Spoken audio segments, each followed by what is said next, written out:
Yo, yeah. Yeah. Yeah, yeah. Yeah, yeah. Yeah, yeah, yeah. I wasn't open that mouth. Sure that she's talking and open that mouth. If it say something, we rubbing it out. And then it's something it out. And then it's got and it's part of this nothing. And now from an undisclosed location, you are now tuned in to the Xander Effect with host Xander Dames.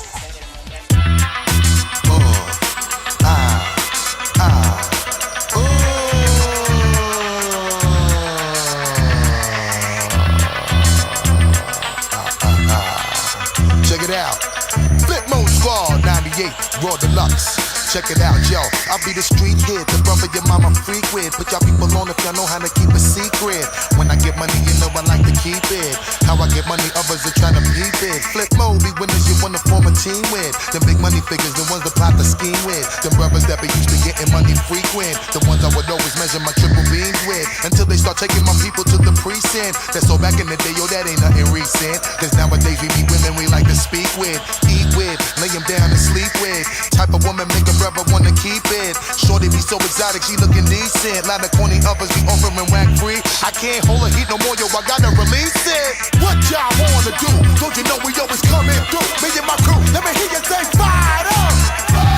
Say fired up. To all my dogs that stay blunted, roll around in the 500 all day. Let me hear you say fired up.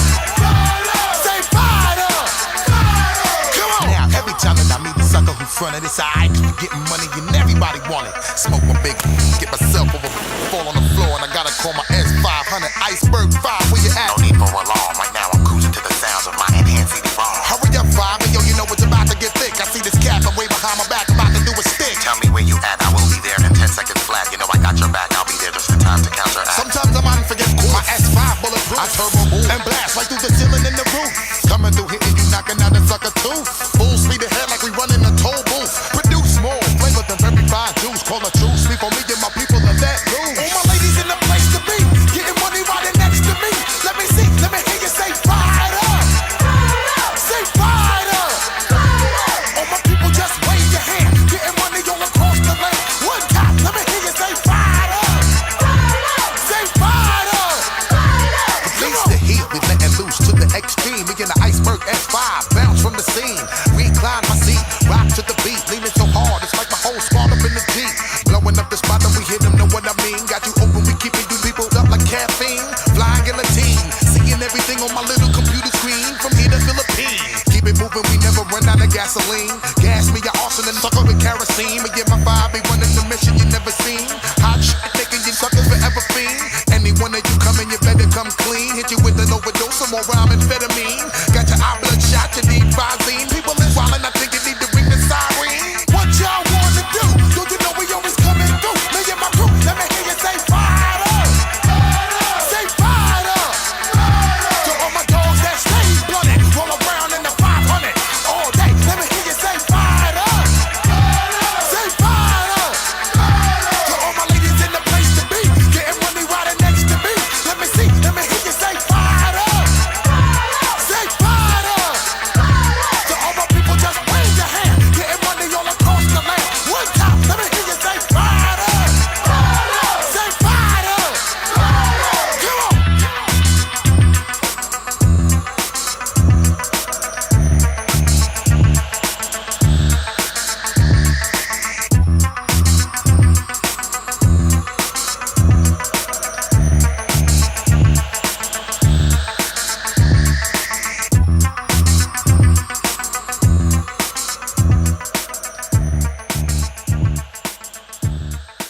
That was Busta Rhymes, Turn It Up, right here on the Xander Effect. And welcome everybody to Black Friday, the Xander Effect edition. Hope everybody had a wonderful Thanksgiving. Hope everybody got nice and full. I'm here with my wonderful co-host, Mr. Jeremy Miller. Jeremy, how you doing this wonderful Black Friday? I am in a turkey coma still, thank you. Well, that's good. That's good. That you got fat right on, or fatter. Low blow, pal. Well, you could say the same thing about me, man. I mean, pot, kettle, get it? So it's all good. But we also have our wonderful, our other co-hostess, Miss Lonnie Rivera. How was your Thanksgiving? Thanksgiving was really cool. I actually ate stuffing for breakfast yesterday, and I ate stuffing for breakfast this morning. So you're stuffed? Yeah, you could say that. It's a horrible joke on my. I can hear the crickets. Right? Seriously. Thank you for the pity laugh, Lonnie. I appreciate it. Yeah, I gave you a little charity laugh. Thank you for that. Well, we got a wonderful show for everybody today. But before we get started, man, I don't know if it was the turkey or what it was, but I had a crazy dream last night, and it had to do with this young girl that I went to high school with. It was freshman year going into my sophomore year, and it was. I know many of us have that regret where you look back and you're like, why in the world did I do that? Like this girl was just gorgeous. Her name was Destiny. Never forget her name. Such a beautiful name for such a beautiful young woman, and.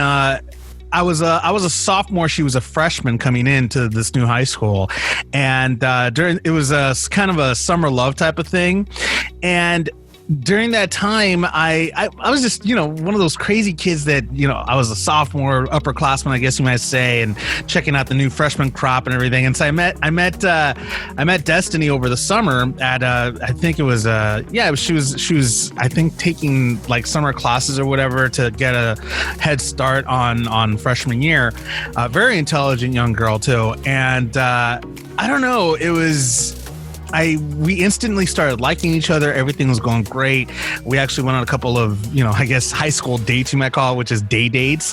And somewhere in the middle of that, I was taking summer school because I was a complete dumbass, but that's beside the point. And during that time, there was cheer camp, I guess you might say, at our high school.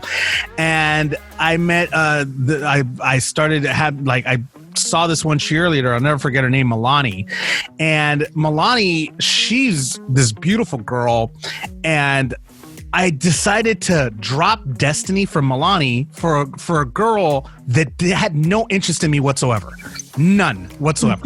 I dropped this gorgeous girl, Destiny, for this other girl that had no interest in me whatsoever. How stupid was I?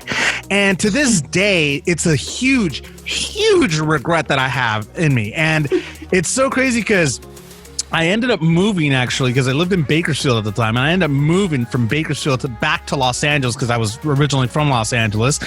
And I had been here for a while, and one summer, I think it was the year after I had moved, one summer, I ended up going to Six Flags with a couple of friends of mine, and out of nowhere, I bump into Destiny. Out of nowhere, random. Like, keep in mind, Bakersfield's 2 hours away from Los Angeles. And out of nowhere, I immediately knew exactly who it was. I was like, Destiny? And she was like, oh my God, how you doing? And we talked for a little bit. She was there with some douchey looking guy. And of course you had to hate on the dude. Okay, there's a reason why I'm getting to that part. So I was trying to be nice. I was like talking to her and everything, and I was being nice. And the guy was all serious and just grabbing her hand and just pulling her away from me. And I'm like, dude, relax. I'm not going to do anything. Jesus, calm down. That's why I thought the guy was a little douchey. I was like, dude, relax, man. He was trying to like show his dominance and his male prowess and everything, in front of me. And I'm like, dude, peacock, relax. Calm down, all right? I see your feathers. I see your feathers getting all ruffled here. So, yeah, it was I tried to chat with her for a little bit, but the guy just pulled her away. And she's like, all right, well, I got to go. And I was like, all right, see you later. And I was like, really? Dude, you gotta be such an ass about that, guys are stupid. But man, I saw her again and she's still a great. I ended up Facebook stalking her one day because I wanted to see how she's been doing. I was just curious, and I Facebook stalked her about a couple years ago, and I also sent her. I didn't send her a message because I just didn't send her a message because I actually ended up chatting with her on MySpace back in the day. And it turns out actually that her father, I met her father, nice guy too. Her father had passed away due to a malpractice incident that happened with Kaiser. And I was shocked actually when I heard about this because I knew she was very close to her father. She actually learned martial arts through her father. That's another thing that attracted me to her too, that she was kind of a badass, you know? She was a real sweet, beautiful girl, and she was also kind of a badass. And then a few years later, this is like maybe 2 or 3 years ago, I end up Facebook stalking her. I find her online. My God, she just continues to just get better and better as time goes by. She just, I look at her and I'm like, you're an idiot. You're a complete moron. You know, you realize you could have been with her this entire time. You're an idiot. So yeah, it was just one of those regrets that to this day it'll never ever leave me. And yeah, I mean, have you guys ever had regrets like those? I mean, Jeremy, I know for sure you probably have had a couple of them. I mean, in your line of work, you've had a lot of loves in your life, and I'm sure you've had a few regrets like that. Oh, there's been plenty of missed opportunities, and you are talking to the guy who dumped Candace Cameron. I was going to bring it up. You know, to go out with Danica McKellar. So, I mean, I was not exactly great about that myself. And not that Danica was not amazing and a wonderful girl, but so was Candace, you know. I was going to say that wasn't exactly, a downgrade. That was. I didn't say. I mean, that was an equal grade right there, actually, because they're both gorgeous. Exactly, and both amazing women, and both have turned out to be incredible women as they've grown up. Both still amazingly beautiful, still wonderful friends of mine.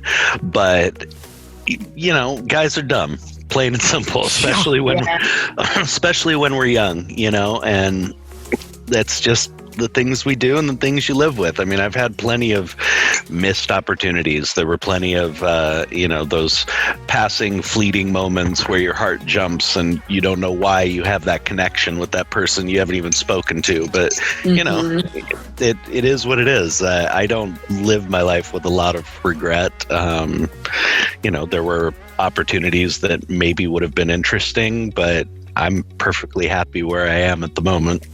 Right. Definitely true on that. I mean, and I hear Lonnie in the background definitely agreeing when you said the word guys are, pretty much dumb. So, I mean, Lonnie, have you experienced something like this? It's actually cool to hear your perspective, you and Jeremy's perspective on it, on just how guys think. Like when you're alone, your alone thoughts, because I've been on the receiving end many times. I would say I could think of at least 3 ex-boyfriends who were like, I was with them a long time I would consider more than 2 years, or dated, for that long, whether one was in college, another one was after college, and then another one was a shorter relationship, my first love. But again, how Jeremy mentioned, when you just have that connection with someone and you just can't explain it, it's just a certain connection that you guys have. So I've had 3 people, which was just really interesting that you mentioned this, because I actually shared some of it with the dude that I've been dating recently. And he's like, he even said, which was kind of cool, he's like, your life is so interesting, you should write about it. Seriously, because some of the stories, just the twists and turns and things that happened were just out of the blue. But I will say that all 3 of them had reached out to me years later. One was just recently, actually. He saw me. He found me now in the age of social media. You can find people so quickly. How you were just saying, Xander, you stalked her. I don't know whether he was stalking me or not, but he was able to find me on Instagram, which I thought was interesting because we don't share any mutual friends on Instagram. I use my nickname on Instagram, and I focus on yoga. mainly on Instagram. But somehow he was able to get in touch with me right around the time the pandemic started. And then most recently, he saw me in a commercial. Nice. And just was it the Tempur-Pedic commercial? Was that? Yeah, it was the sleep number. Yeah, it was the sleep number commercial. Everybody and their mama it's like calling me about that. I still say you should have done the yoga role. That was the one that I auditioned for, but they didn't. Which I always think is funny. I guess they just didn't see me in that way, and they went. I saw you as a mom of two. Just as long as they casted me, I'm cool with it. I don't care. Well, I mean, yeah, definitely. There's definitely regrets there, I'm sure, because if the guys are reaching back up, they're having a high fidelity moment. Hey guys, he's married. I didn't even get to this part. He's married. What? And he's trying to reach out to you? He's trying to holler at you? It wasn't a holler. It was just like, glad to know you're doing great. One of those. Okay. I was about to say, what a scumbag. No. But still, I think that but in my mind, I'm thinking still, if you're married, who has the time? You know what I mean? When you have a family to think about. Everybody's got time right now. Well, hold on. I gotta say, there are unfortunately a lot of people at the moment, especially on social media, male and female, who do not care about somebody being married or even their own marriages. It unfortunately is happening all the time right now with, looking up your old high school sweetheart, all that kind of stuff. It goes on all the time right now. I've had people reach out to me who know damn well my relationships with Joni and everything else, know how in love I am with her.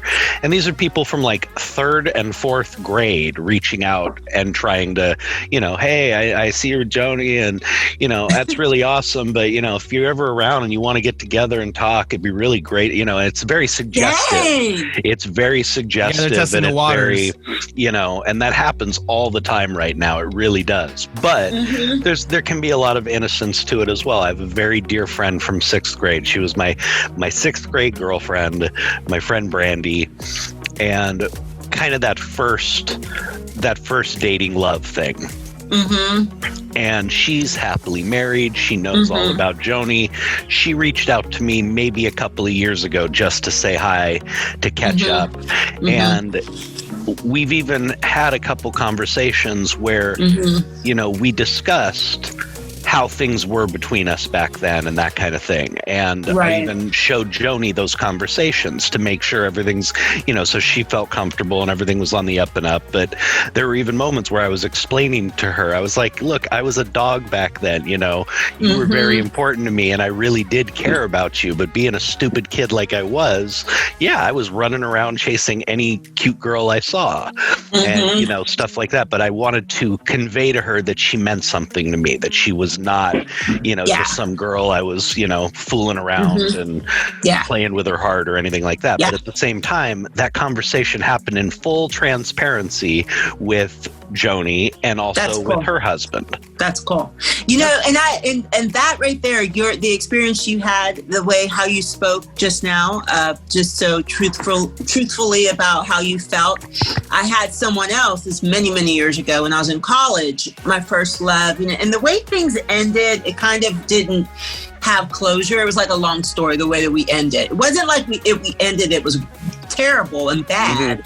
It was just open-ended. You know what I mean? It was one of those that just didn't have closure. And one could say, well, he got married shortly after that, but he still didn't have closure with me.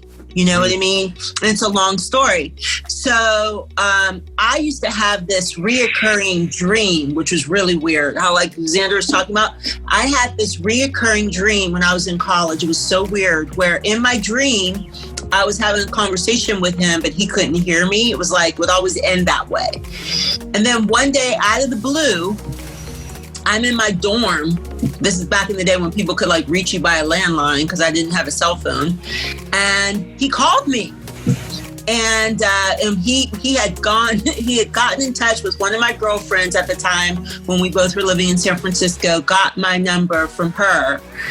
and called me just out of the blue. And I will tell you that, of course, the conversation was very interesting. And it was a lot along the line of what you're saying, Jeremy, of just someone saying that, they really care about you. To be on the receiving end of that, even though I knew that he had moved on and I had moved on, it was really sweet to at least just know that that relationship really was something good. Because I think somewhere in your mind, when it ends where where you don't have closure, there's always that wonder of, was it really what you thought it was? And so for me, it was really, really sweet. It was and it helped me to not have that dream anymore.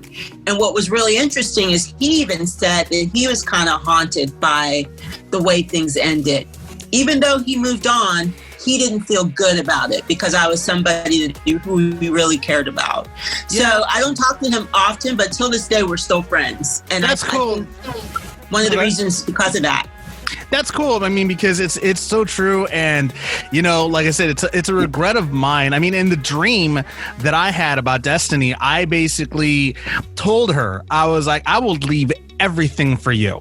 Come, I would move back over here. I would leave everything if you gave me one more chance, because that is a regret that I'm so sorry. I was so stupid. I was apologizing to her in my dream, and truth be told, she would be one of those girls that I would totally do that for, because she was. I mean, I'd have to talk to her again, but if she was the same, if she hasn't changed, much from when I met her, she's just an amazing person, and I would totally do something like that with her.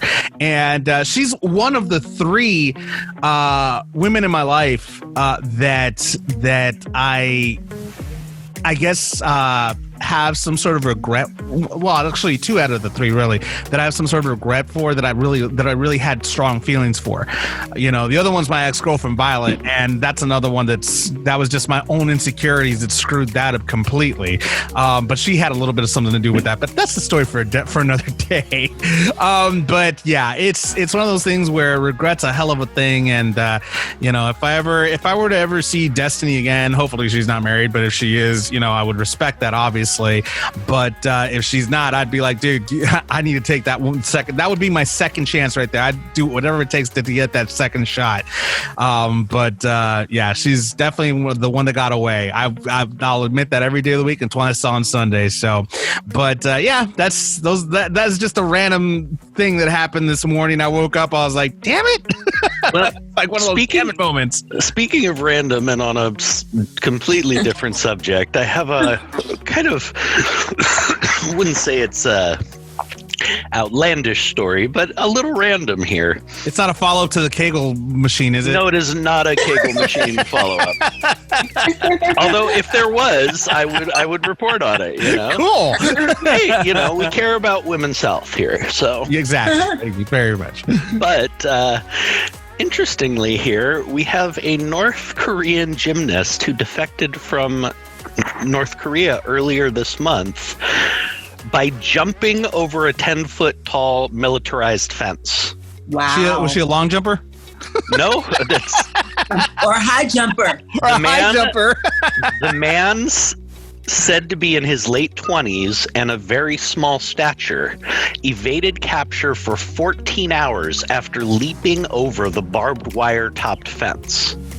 He must have been a pole vaulter. South Korean officials, after catching him, actually made him do it again twice to prove that that's how he had gotten through. Wow. Okay. So the guy definitely deserves to be in the Olympics. I wonder, did he use anything to jump off of? From what they've said, no. Wow. They went and inspected the area because it's a fence that's actually maintained by South Korea to keep people from just coming right over the border, and plowing through. So this actually wasn't a North Korean maintained fence. So the South Koreans had a real interest in figuring out how he got through. So they said nothing appeared to be cut. It appears that perhaps the fence had been pushed down just a little bit, but Otherwise, it looks like he leapt a 10-foot fence. Wow, that's with crazy. no scratches and no cuts. They didn't say anything about his physical state, but okay, that's a different story. well, they didn't say anything about his physical state, but I mean, I would have to assume if he was in really bad shape or needing medical attention, that would have been addressed in the article. Right. That's crazy. Yeah, I had seen that. I was like, you gotta be kidding. I mean, people do just about anything for freedom, but wow. That's going above and beyond right there. Wow. That's No pun intended. your interesting story. I'll tell you that much right now. And thank you for that, Jeremy. Wow, that's crazy. But, we got a lot of stuff to talk about today, including in entertainment news. We find out the identity of the Masked Singer, the identity of the broccoli. You're going to be shocked at who it is. In sports, looks like Curtis Blaydes is out of the UFC main event due to COVID-19. We'll talk a little bit about that. In video game news, Microsoft is actually taking a back seat to the PS5 as far as game performance goes. We'll talk a little bit about that. But first, here's Eminem featuring Rihanna's "Love the Way You Lie" right here on the Xander Effect. Just gonna stand there and watch me burn. Well, that's alright because I like the way it hurts. Just gonna stand there and hear me cry. Well, that's alright because I love the way you lie. I love the way you lie. I can't tell you what it really is. I can only tell you what it feels like. And right now it's a steel knife in my windpipe. I can't breathe, but I still fight while I can fight. As long as the wrong feels right, it's like I'm in flight. High off of love, drunk from my hate. It's like I'm huffing pain. I love her the more I suffer. I suffocate right before I'm about to drown. She resuscitates me. She fucking hates me, and I love it. Wait, where you going? I'm leaving you. No, you ain't come back. We're running right back. Here we go again. It's so insane, cause when it's going good, it's going great. I'm Superman with the wind in his back. She's Lois Lane, but when it's bad, it's awful. I feel so ashamed. I snap. Who's that dude? I don't even know his name. I laid hands on him. I never stoop so low again. I guess I don't know my own strength. Just gonna stand there and watch me burn. Well, that's alright because I like the way it hurts. Just gonna stand there and hear me cry. Well, that's alright because I love the way you lie. I love the way you lie. I love the way you lie. You ever love somebody so much you can barely breathe when you're with them? You meet, and neither one of you even know it hit them. Got that warm fuzzy feeling, yeah, them chills used to get them. Now you're getting fucking sick of looking at them. You swore you'd never hit them, never do nothing to hurt them. Now you're in each other's face, spewing venom in your words when you spit them. You push, pull each other's hair, scratch, claw, pit them, throw them down, pin them. So lost in the moments when you're in them. It's the race that's a cold break, controls your boat. So they say it best to go your separate ways. Guess that they don't know you cause today, that was yesterday. Yesterday is over, it's a different day. Sound like broken records playing over, but you promised them. Next time you show restraint, you don't get another chance. Life is no Nintendo game, but you lied again. Now you get to watch her leave out the window. Guess that's why they call it window pane. Just gonna stand there and watch me burn. Well, that's alright because I like the way it hurts. Just gonna stand there and hear me cry. Well, that's alright because I love the way you lie. I love the way you lie. I love the way you lie. Now I know we said things, did things that we didn't mean, and we fall back into the same patterns, same routine, but your temper's just as bad as mine is. You're the same as me, when it comes to love, you're just as blinded. Baby, please come back, it wasn't you, baby, it was me. Maybe our relationship isn't as crazy as it seems. Maybe that's what happens when a tornado meets a volcano. All I know is I love you too much to walk away though. Come inside, pick up your bags off the sidewalk. Don't you hear sincerity in my voice when I talk? Told you this is my fault, look me in the eyeball. Next time I'm pissed, I'll aim my fist at the drywall. Next time, there will be no next time. I apologize even though I know it's lies. I'm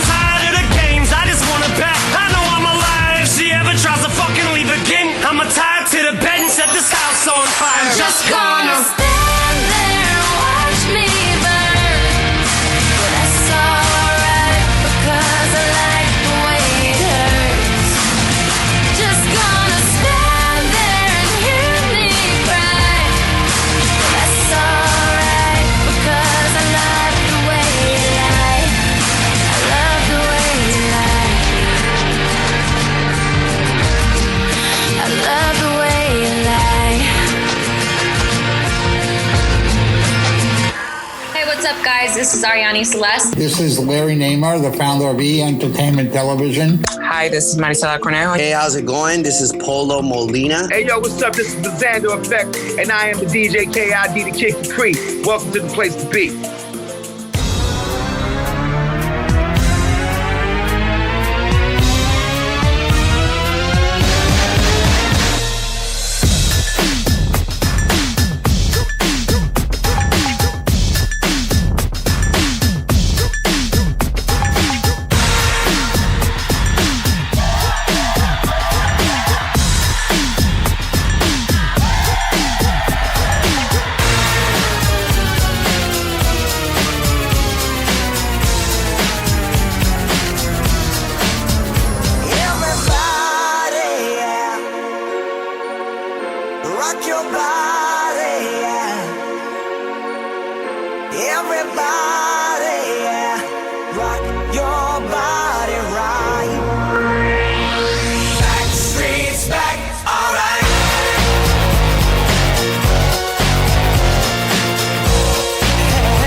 Again, brothers, sisters, everybody sing. Gonna bring the flame, I'll show you how. Got a question for you, better answer now. Yeah. Am I original? Yeah. Am I the only one? Yeah. Am I sexual?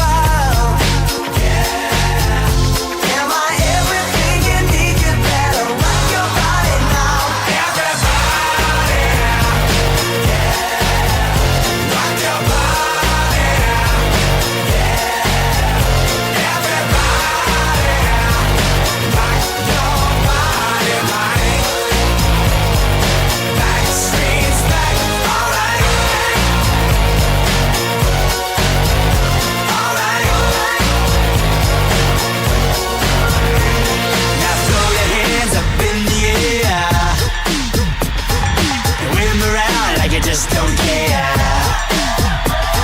If you wanna party, let me hear you, yeah.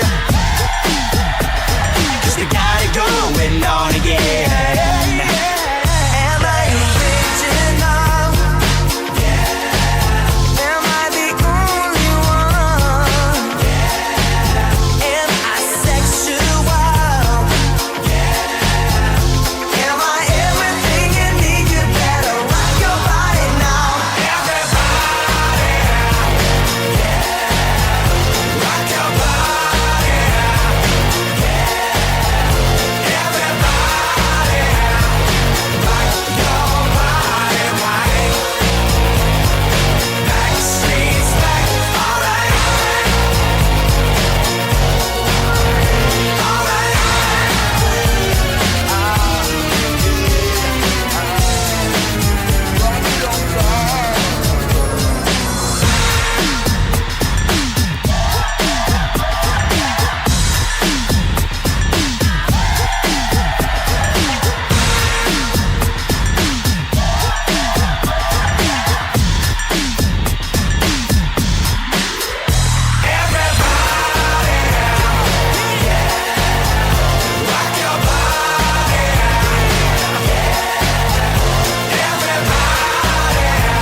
This is Maxim model Riley Sawyer, and you're listening to The Xander Effect.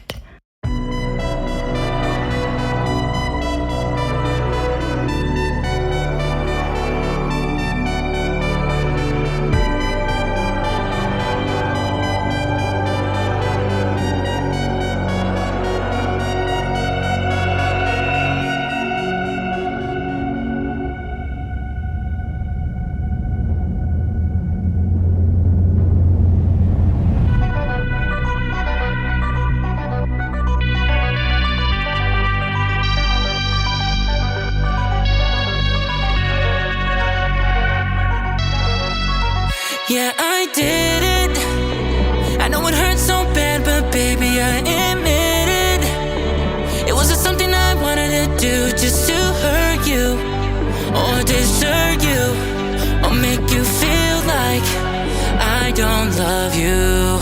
I know you're living in a prison of pain that caused you're afflicted. Emotions so hard to tame, you're conflicted. But I won't hurt you or desert you no more. No looking back. We can live in the shadows. We won't survive if our love is shallow. Let's go deeper. Let's go deeper. Let's go deeper. No looking back. No looking back. No looking back. No looking back. I see the pain, girl, in your eyes. You're afraid you're letting go inside. But I promise you, I promise that I promise you, we'll make it. No looking back. We can live in the shadows. We won't survive if our love is shallow. Let's go deep. Let's go deep. Let's go deeper. Let's go deep. Let's go deeper. No looking back. We can live in the shadows. We won't survive if our love is shallow. Let's go deep. Let's go deep. Let's go deep. Let's go deep. Let's go deeper. Don't let us go.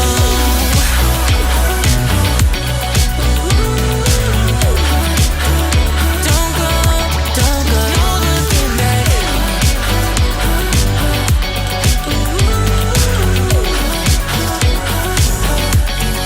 No looking back. Let's not look back no more. Let's not look no looking back. Let's not look back no more. Let's not look back no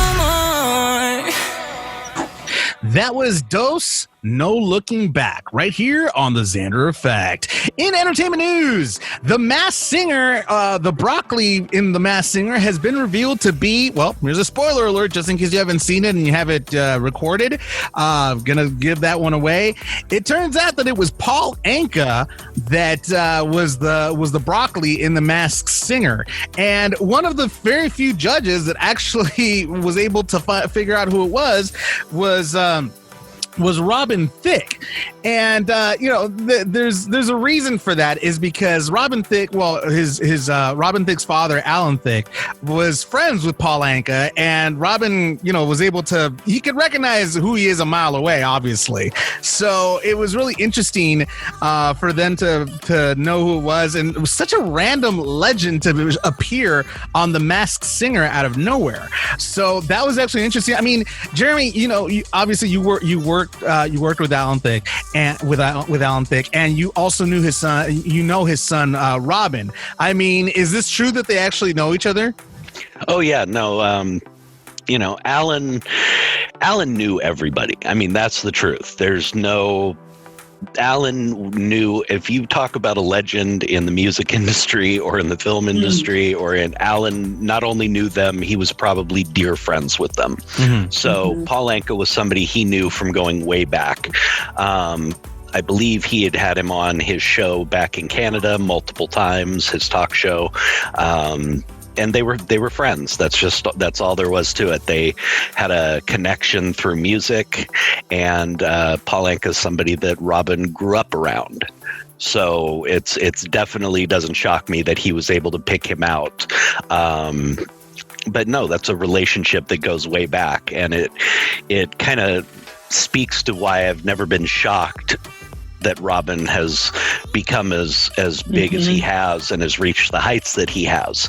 I mean, this is a kid who, was like my little brother. I mean, he's the same age as my little brother. And I mean, he was always messing around on his keyboard or writing music. I mean, at like 10, 11, 12 years old, he's writing music and he's playing songs, and he was surrounded by Paul Anka and Billy Idol and, I mean, all these incredible talents, and these are the people he grew up around. So it was destiny for him to be where he is. I mean, it really is. You just had to use that word, didn't you? You just had to take a jab at my little banter earlier. Thank you. Didn't know if you'd catch that. Of course I could. Come on now. No, but that's really cool though, and it's actually interesting because Paul Anka, he was talking about how he got pretty much involved in The Masked Singer, and he went ahead to say, I was really locked in a studio, and with COVID-19, not socializing or getting out, obviously. Once I talked to my son and my girlfriend, and then some people in my staff, I said, yeah, I got to get out of here, and I think it'd be a lot of fun. In regards to what he basically said about Robin Thicke knowing who he was from the very get-go, he went ahead and said it's a pretty close-knit community.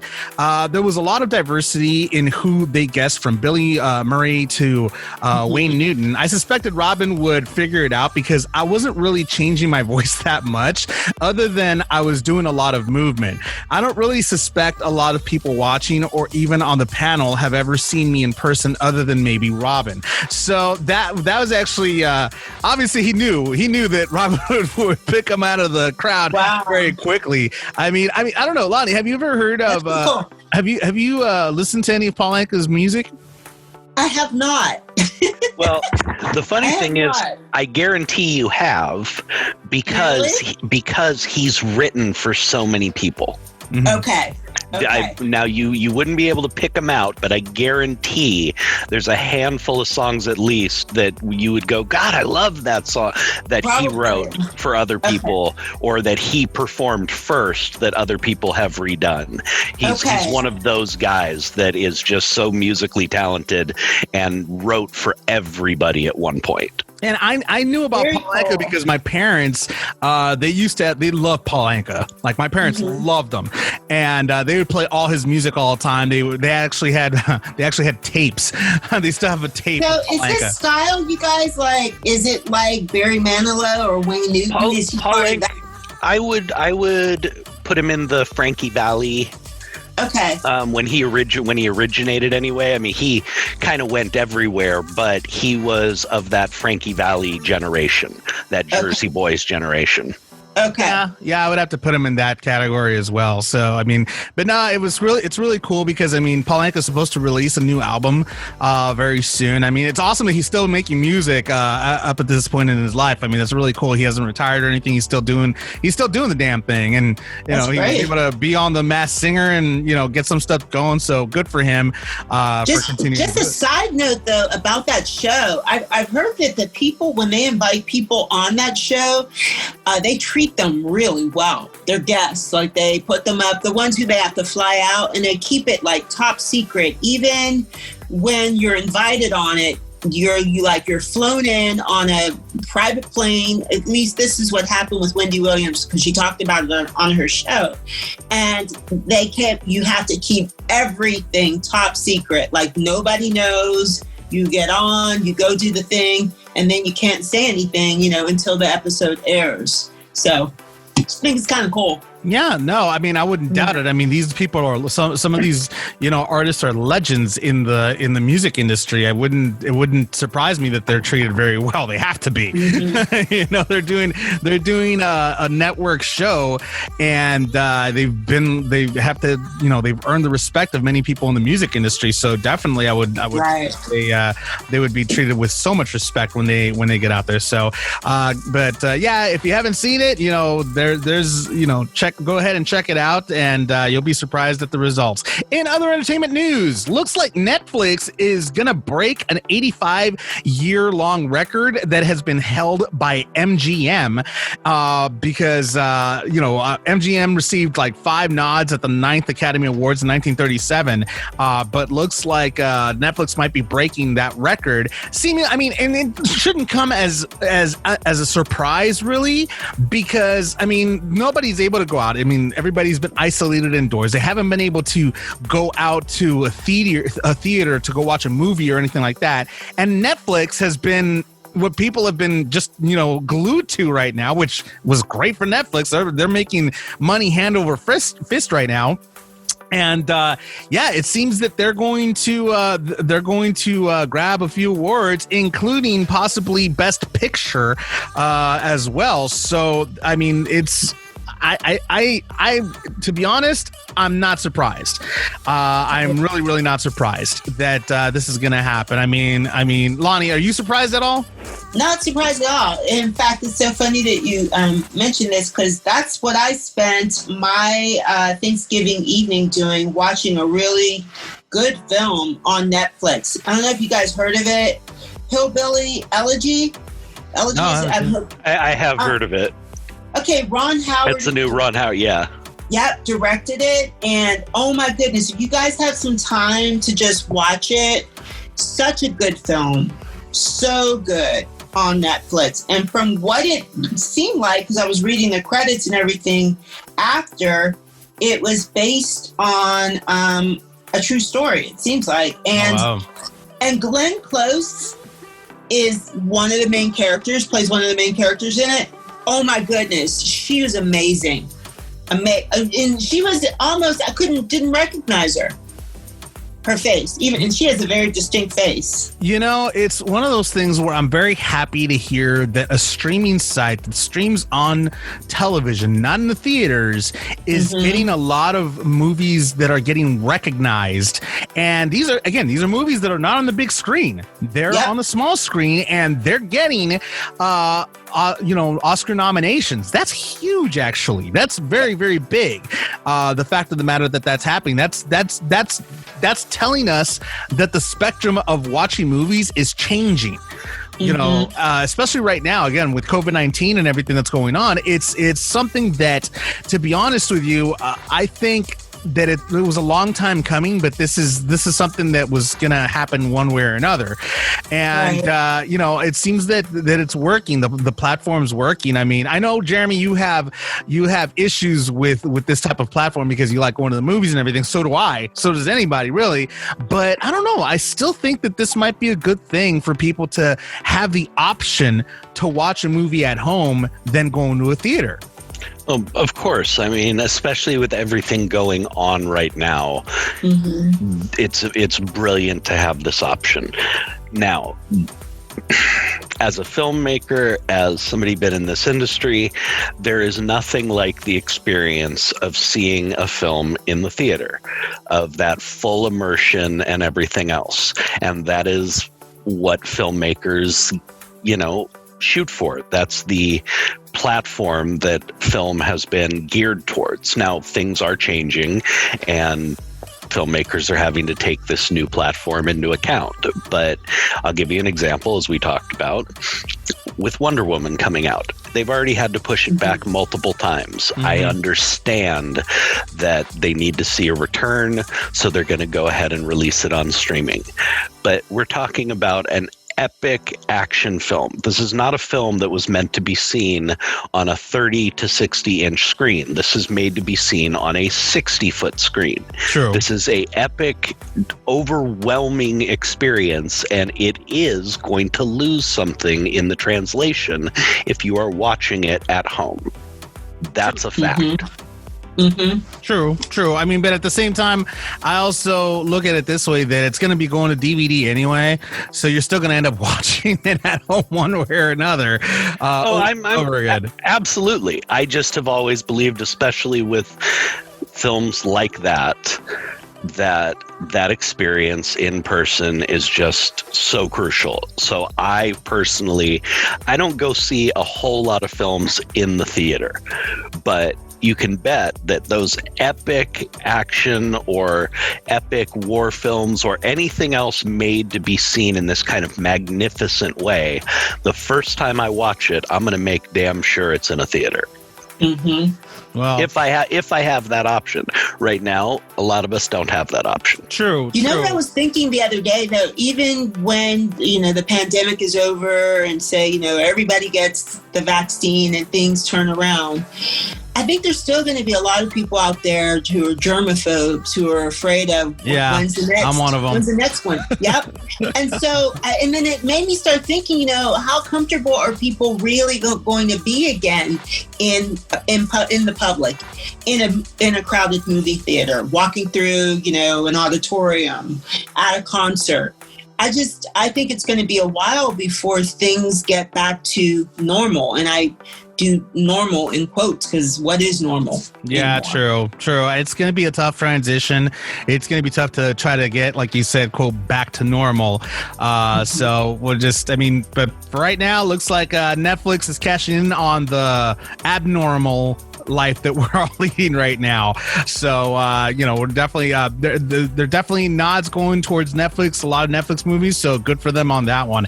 In other entertainment news, Fantastic Beasts 3 cast Mads Mikkelsen as Grindelwald. Obviously, we talked about this a couple of episodes ago, that Johnny Depp chose to resign from that role due to his current domestic violence issues that he's having right now. So with Amber Heard right now, and it was kind of a messed up situation, but they cast Mads Mikkelsen, and to be honest, I've watched Mads in a couple of other movies. I've seen him in Doctor Strange.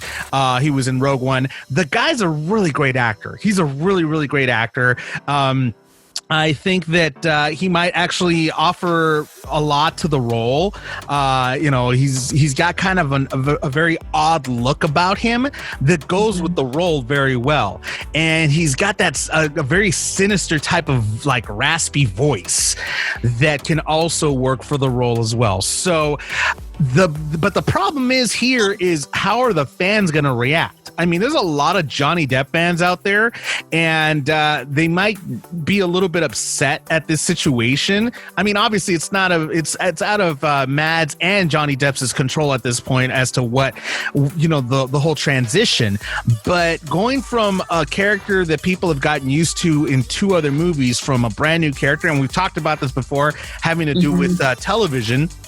That could be something that might hurt the movie a little bit. I mean, I don't know. I mean, am I wrong in assuming this? I mean, Jeremy, do you think I'm wrong on this one?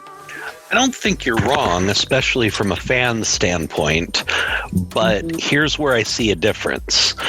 Unlike a character like, say, Heath Ledger's Joker, as good as Johnny was at portraying Grindelwald, it was not a signature performance, in my opinion. I don't see that performance as something that can't be not replaced, but taken over and done in a different way. I think it could still be received very well. I don't think it was the type of character or even performance that was just like that signature, wow, no one else could do this kind of a thing. And that's where, unfortunately, as much as I do differ from some people, I enjoyed the kind of weird way that Jared Leto took the Joker character. Following such a brilliant performance by Heath, it was a letdown. It was, all the fans were disappointed. And the truth is, there was no way anybody was going to top that. We've already spoken about the lengths that Heath went to in trying to become that character. I mean, Joaquin Phoenix. I was just gonna say that right now. Joaquin Phoenix did pretty well, I gotta tell you. But the thing is, Lonnie, Jeremy he refuses to see the Joker. He refuses to see that movie. Joaquin? Yeah, he refuses. We've had arguments about this. He vehemently refuses to see the movie. Why? Go ahead. Okay, I'll tell you. Okay, so just as a fan of Batman and as a fan of the comics and of the canon of the whole story, the Joker was a character that was specifically created to be an enigma. was created to be an unknown. He was the embodiment of random evil without purpose. There's supposed to be no backstory. Okay. No so backstory. You didn't like the fact that they made a story about him. Exactly, because that was the opposite of the entire point of that character. There is not supposed to be a backstory. Don't want to know what happened with his mother. Don't want you. This is none of the. He still didn't have a backstory, though. That's my argument with you. That's what I keep on telling you. He did not have a backstory. Yeah.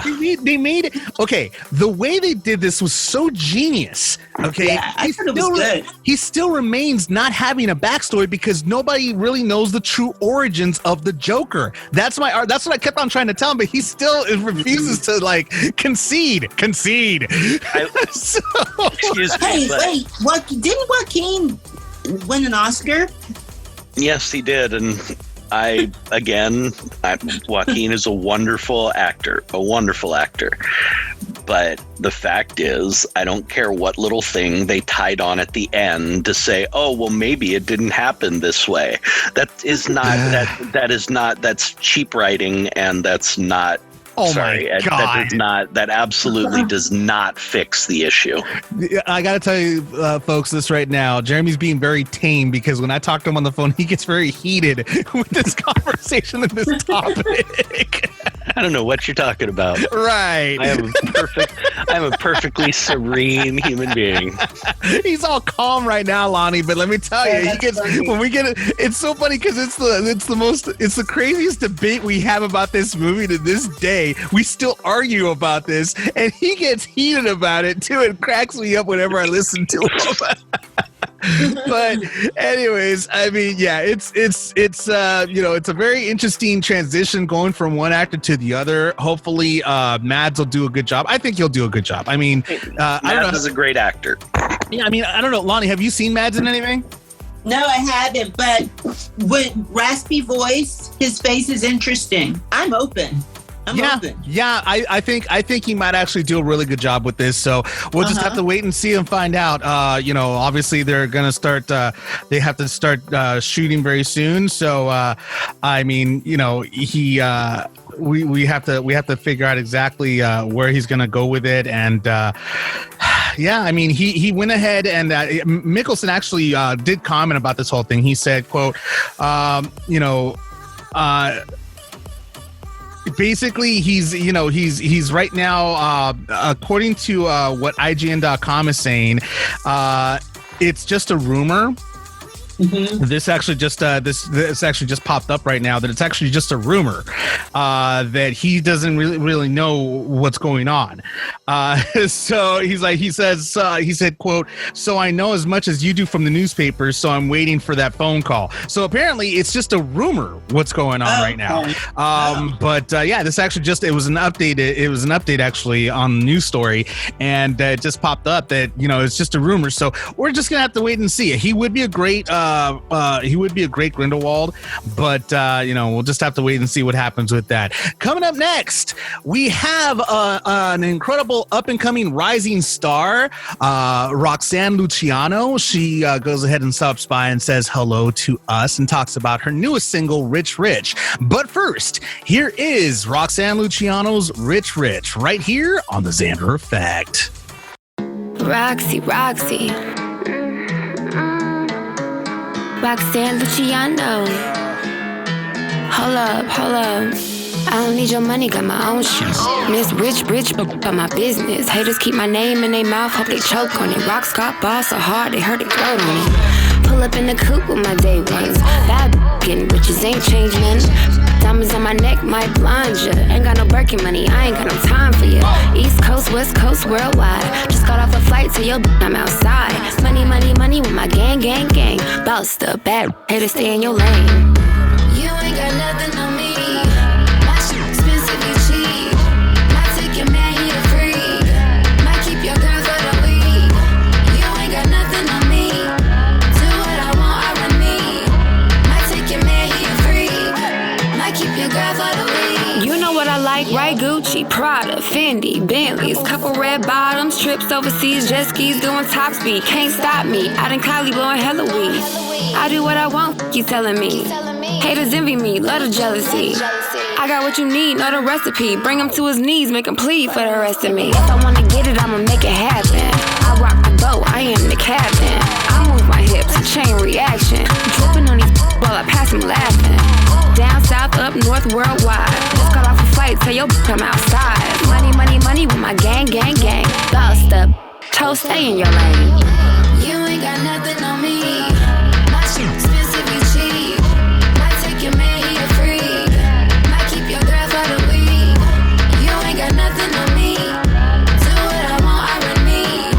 Might take your man, he a freak. Might keep your girl for the week. If I want it, then I go buy it. Give me gold and give me them diamonds. I get money, but you should try it. Them haters, just live your life. Cause if I want it, then I go buy it. Give me gold and give me them diamonds. I get money, but you should try it. Them haters, just live your life. You ain't got nothing on me. My shit expensive, you cheap. Might take your man, he a freak. Might keep your girl for the week. You ain't got nothing on me. Do what I want, I run me. Might take your man, he a freak. Might keep your girl for the week. You ain't got nothing on me. My shit expensive, you cheap. Might take your man, you a freak. Might keep your girl for the week. You ain't got nothing on me. Do what I want, I run me. Might take your man, you a freak. Might keep your girl for the week. You ain't got nothing on me. Might keep your girl for the week. You ain't got nothing on me.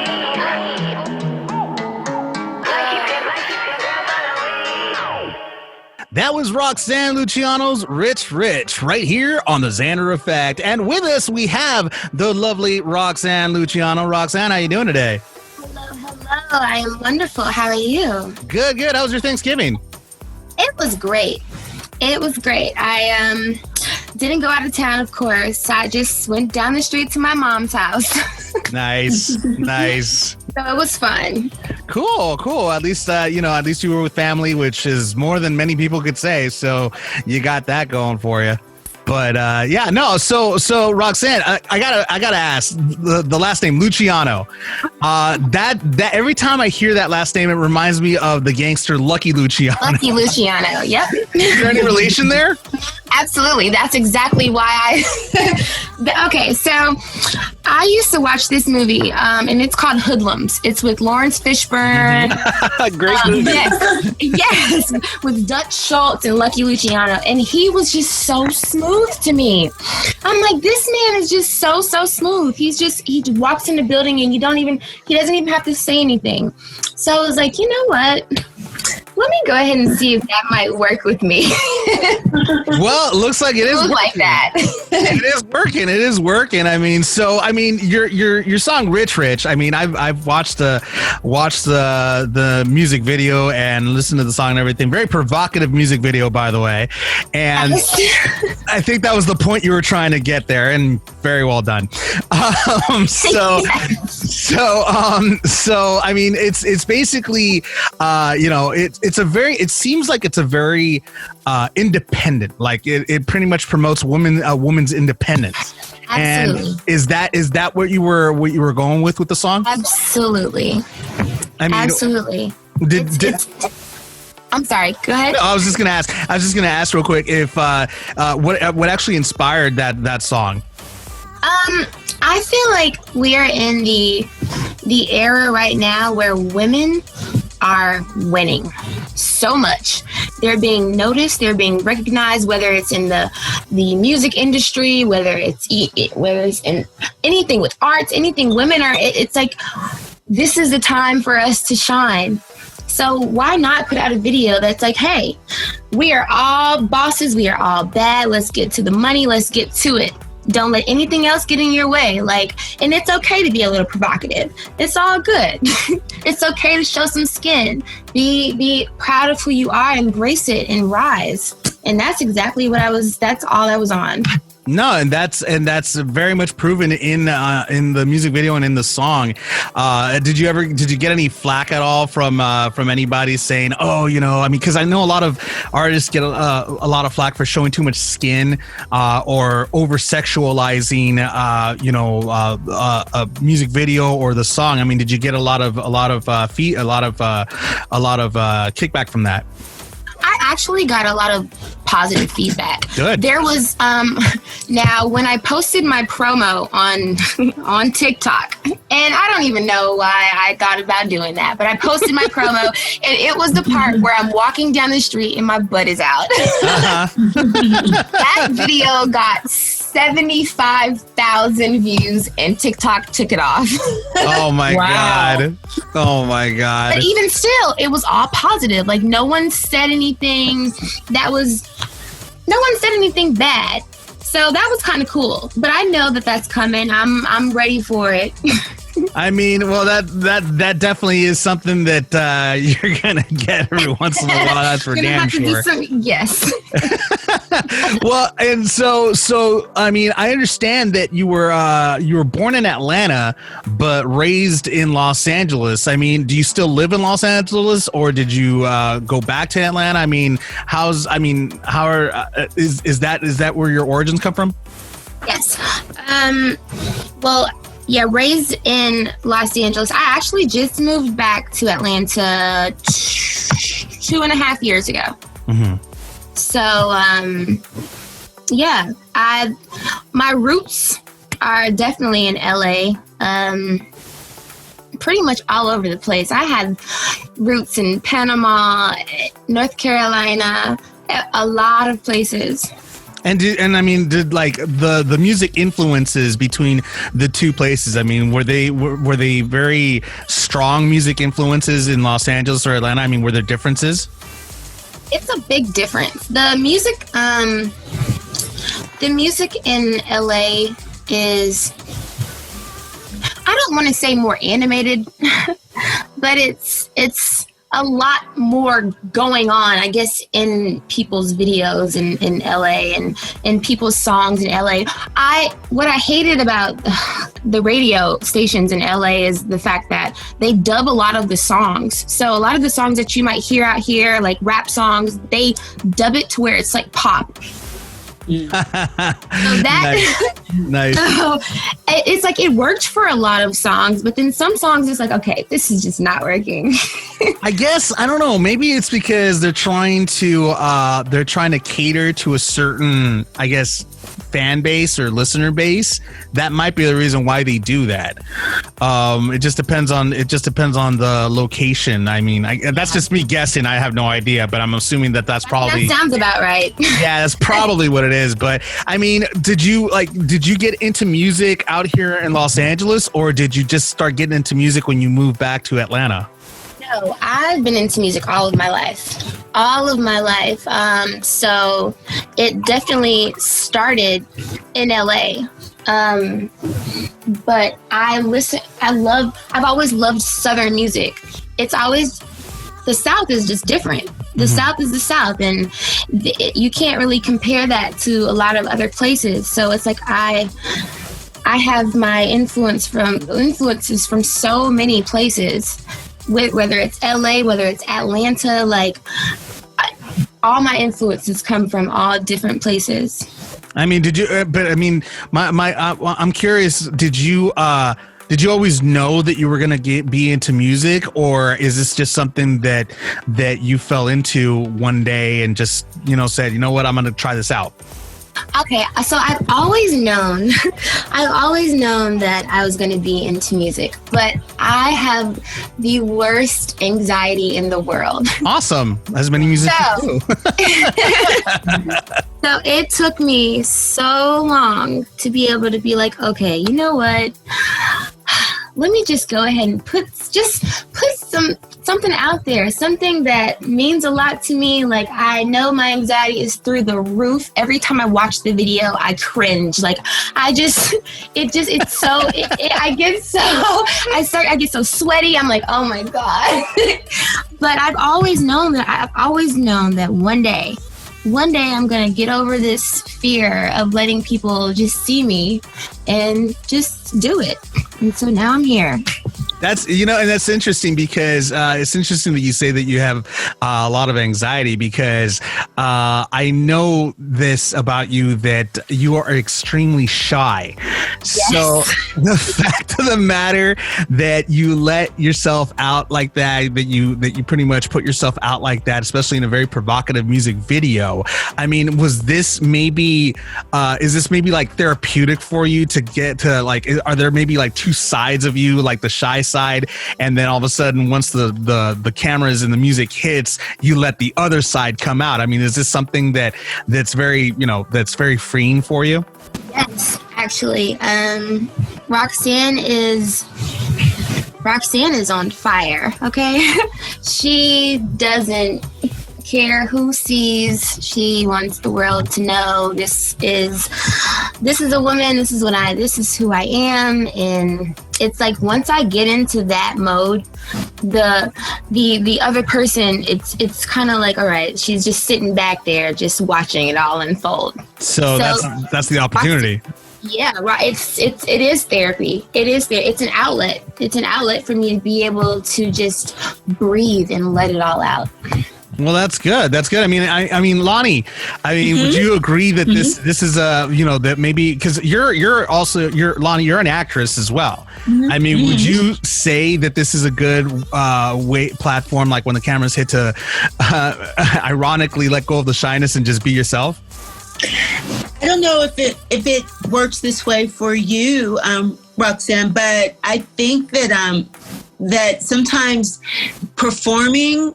And I'm like watching your video right now too. It's like it provides space where you can kind of become the character or just enjoy the moment, where you really don't have time to think about your anxiety when there's a camera involved. You don't have time. Now, once you leave set, then when you're around people, because I've experienced that, then the thoughts start kicking in, which oftentimes probably create the anxiety anyway. And then, but when you're performing, it's almost like that's a great way to escape it. So I'm curious to know, because I watched your video and I read that you mentioned that Missy Elliott is a big influence. And I know her videos back in the day were just bomb. And those videos still hold up today. Yes. Of just being very, very creative. The dancing was amazing and just visually stimulating. So how much of an influence has she played in your life? And I'm sure you'd love to work with her. Oh my gosh, I would absolutely love to work with her. She has been a big influence since I was a child. Everything that she does, it's like, it's I don't want to say theatrical because it's not fake to me. I get it's just so live. Everything that she does, it's like every video that she makes, every song that she makes, it's just live. There's so much depth in her videos, so much animation, like so much creativity. And I want to get to that. Like I want to be able to wear the big puffy suits or something like that, or stand out in the rain. Yes. Yeah. Love that video. Exactly. Stuff like that. Like it's amazing. It's outer. It's like out of the box. It's something that's not normally thought of. I'm curious. Going back real quick, I want to just go back real quick to the, to the way the video may over sexualize things. I want to get a woman's point of view here. Lonnie, you've seen the video. I did. Do you think that it's too much, or do you think that this is an opportunity for women to pretty much express the way they want to express themselves? Well, I mean, nowadays, female empowerment and embracing your body, it sells. I mean, I think of another person who comes to mind. If you watched what was the AMAs that were on the other night, and Doja Cat I guess another artist out there now who I would say super creative. You know, she rocks her booty. She shows it. She's proud of it. And then one thing I think that is refreshing, I'm not hating on the fake booties out there, you know, or the ones who've had some work done, and no offense on anybody, but I mean, there's a lot to be said about seeing a woman embrace her body in all parts of it, you know, butt, breast, whatever. So, no, that's cool. You know, as I would say, as long as there's talent there too, you know, to go with it. Yeah, But, as long as there's some sort of depth to the situation. No, that's definitely true. And I mean, it's something that it's good to hear a female's perspective on this, because again, Roxanne, I'm sure you probably gotten, you know, as much as you've gotten positive feedback, you probably gotten your little negative feedback here and there. So that's definitely cool to hear a woman's point of view with that. Now, as far as the concept of the music video, is that something that you came up with, or is that something that the director came up with? I came up with that, actually. I knew in my head how I wanted the video to go, but sometimes it's hard for me to, it's like I have so much in my head, sometimes it's hard for me to get it out. So with the director, they're like, okay, I think this is the way you want it. I think this is the way you want it. Let's throw a lot of money in there. Let's put you in a whole money suit. Because I knew for a part of the video, I wanted it to just be a room, just like the white room, and I just have that money suit on. I knew when I shot on Rodeo, I knew that I wanted to be all red. I don't know why I wanted to do that. They popped in my head, and the directors and everybody made it work. Nice, and they did, because I mean, they did a really good job. Did they shoot this during the pandemic or right before the pandemic hit? This was shot a little bit after, I guess, the pandemic. It never really slowed down. I guess it was a little.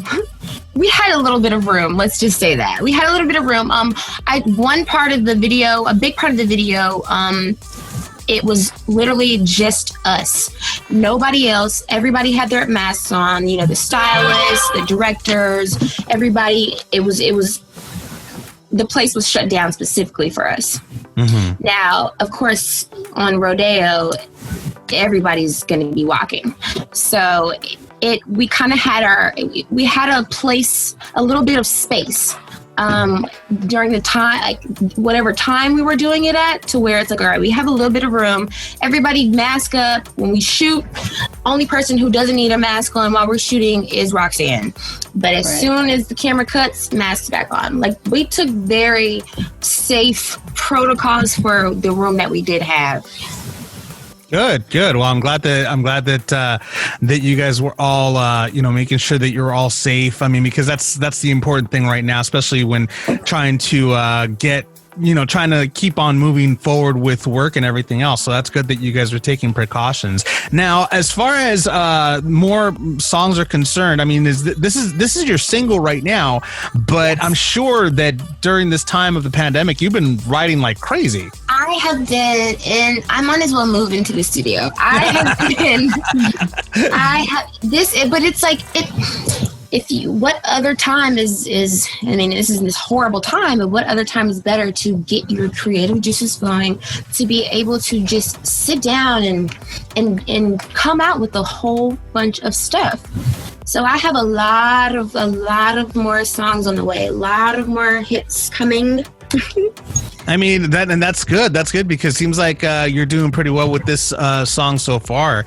And I'm wondering, during this time of isolation, have you been doing any maybe live performances? I mean, you mentioned TikTok, but have you been keeping yourself busy, maybe doing some live performances on social media like Instagram or anything like that?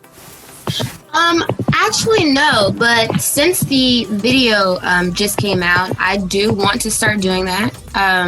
There's this app that I have. It's called Likey. It's kind of like TikTok, but it's a little different. I was actually able to upload my song on there as a sound.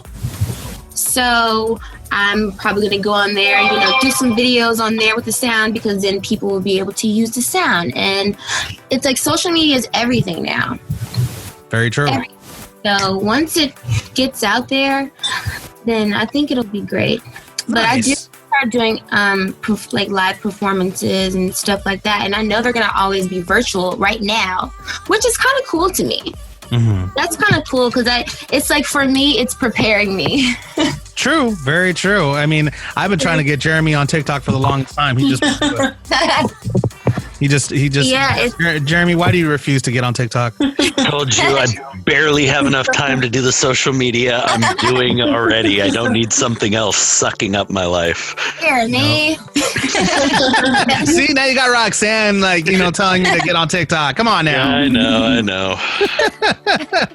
Well, that's really cool. But I mean, it's definitely something that people need right now.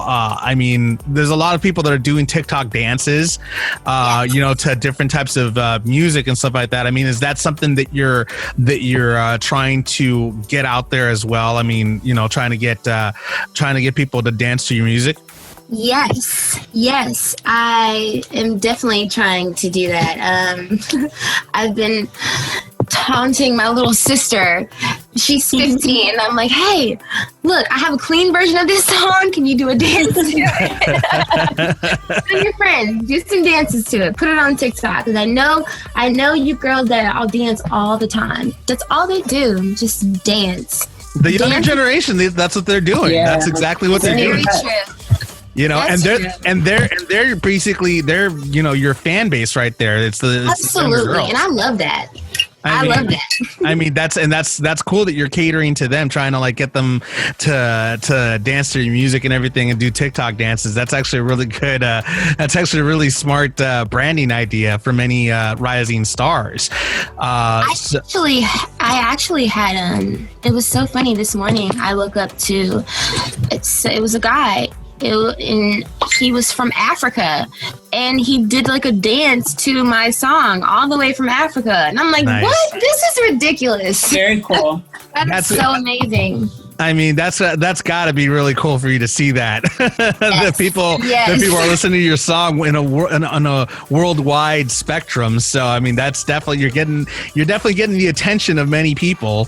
So I mean, besides music, I also understand that you're working on a food business, and this is something that because I got to tell you, Jeremy is a professional chef, so this is something that might be up his alley too. Well, that's what I was waiting to ask, because I'm very interested here, Roxanne. What are you doing with food? What got you into it, and what are you working on? Okay, well, but other than music, cooking is something that has always been therapy to me.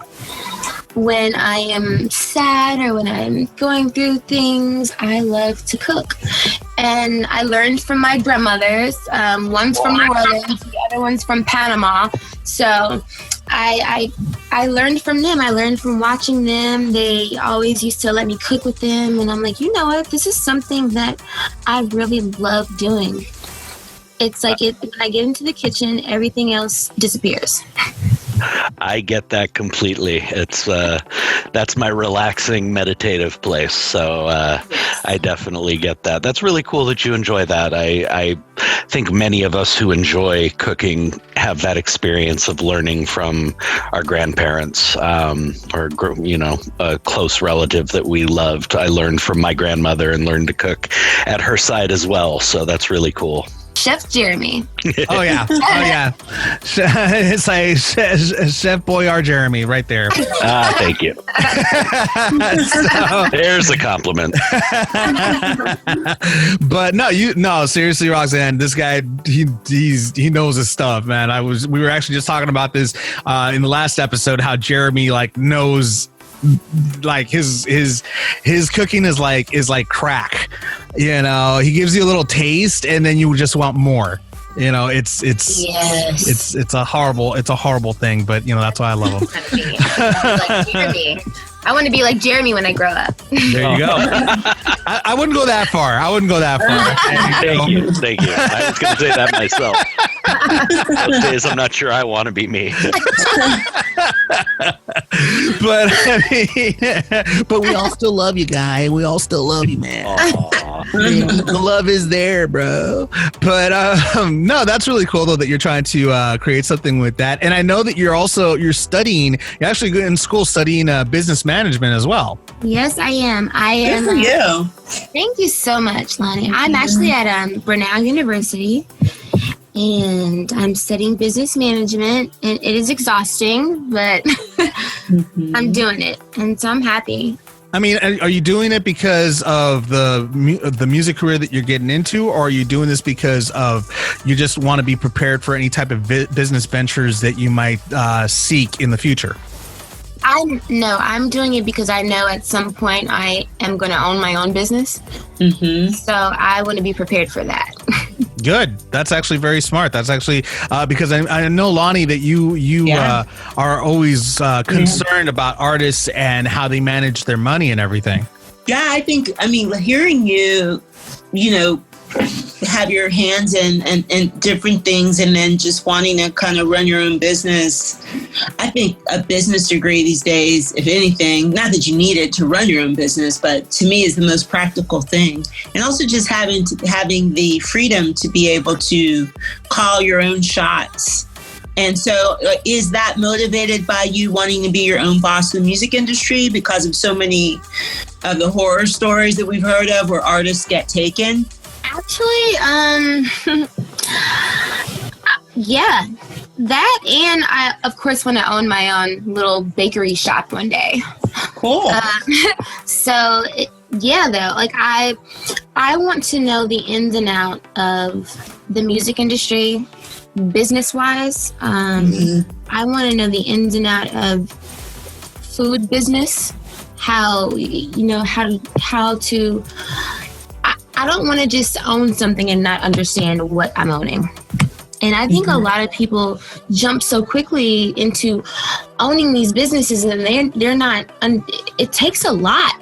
It's a lot. It's a lot that I'm learning with this degree. So yeah, I would like to use that both ways. Owning my own label company, owning my own food business. Nice. Very cool. That's actually really smart. That's actually very intelligent for you to do that. So props to you on that. I got to ask, though, how many people have compared your looks to Rihanna? Because you kind of I get that every single day. Let me tell you something. I hit a nerve. Oh my goodness. It doesn't matter how many times I change my hair. I get it every single day. It was so funny. This was maybe like four or 5 years ago. I was at the zoo. And I was with a friend of mine, and I was at the zoo, and this lady and her child, she literally dropped her child's hand. Like, she was walking hand in hand with her child, and she dropped her child's hand and ran up to me. And I'm just looking at her like, lady, now I am 5'3". Rihanna is like 5'10". I know you don't think that I'm her, but she did. She literally was in shock. Oh my God. It's just so funny because I mean you know that you hit a nerve when the clapping begins. You can hear it in the background. Did you hear it? When you start hearing the syllables being in clap form, you know, that's when you know you hit her nerve. It's just got real. I know, right? Exactly. That's exactly where it goes. It's so funny because I mean it's not a bad comparison though. I mean, no, you know, Rihanna's gorgeous. So absolutely. You know that goes with you as well. I mean, you're very beautiful as well. So that's not a bad comparison. You know, I wouldn't be mad at that at all. Annoyed maybe, but not mad. No, absolutely not mad. Not mad at all. It's kind of annoyed, but not mad. It's hot. I mean, she's sexy, but it's like when I look in the mirror, I don't see that. So it's always going to be strange to me. Yeah, it's very true. I mean, I've been compared to many different people, and I'm like, I don't see it.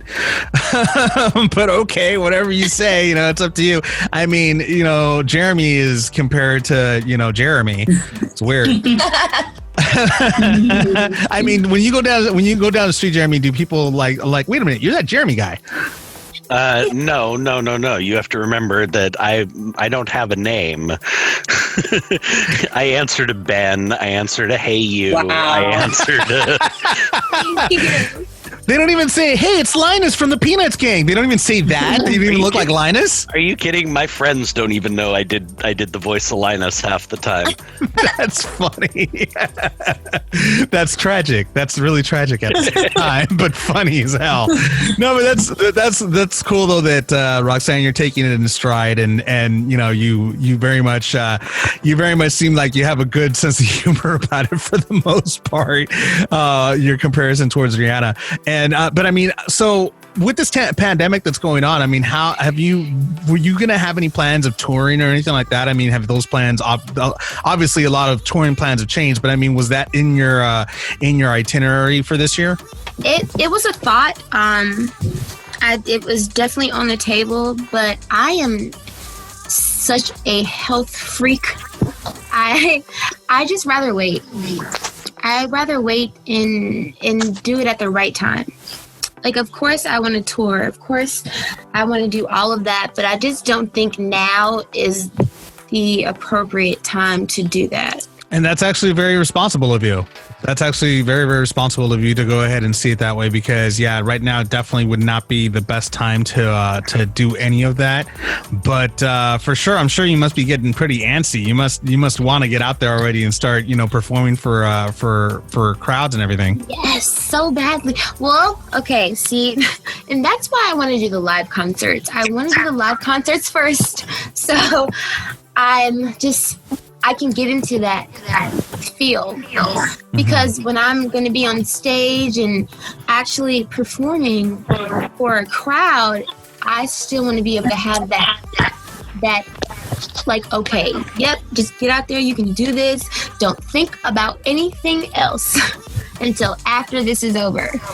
Nice. So it's kind of cool that I can start doing that, virtually to get myself ready.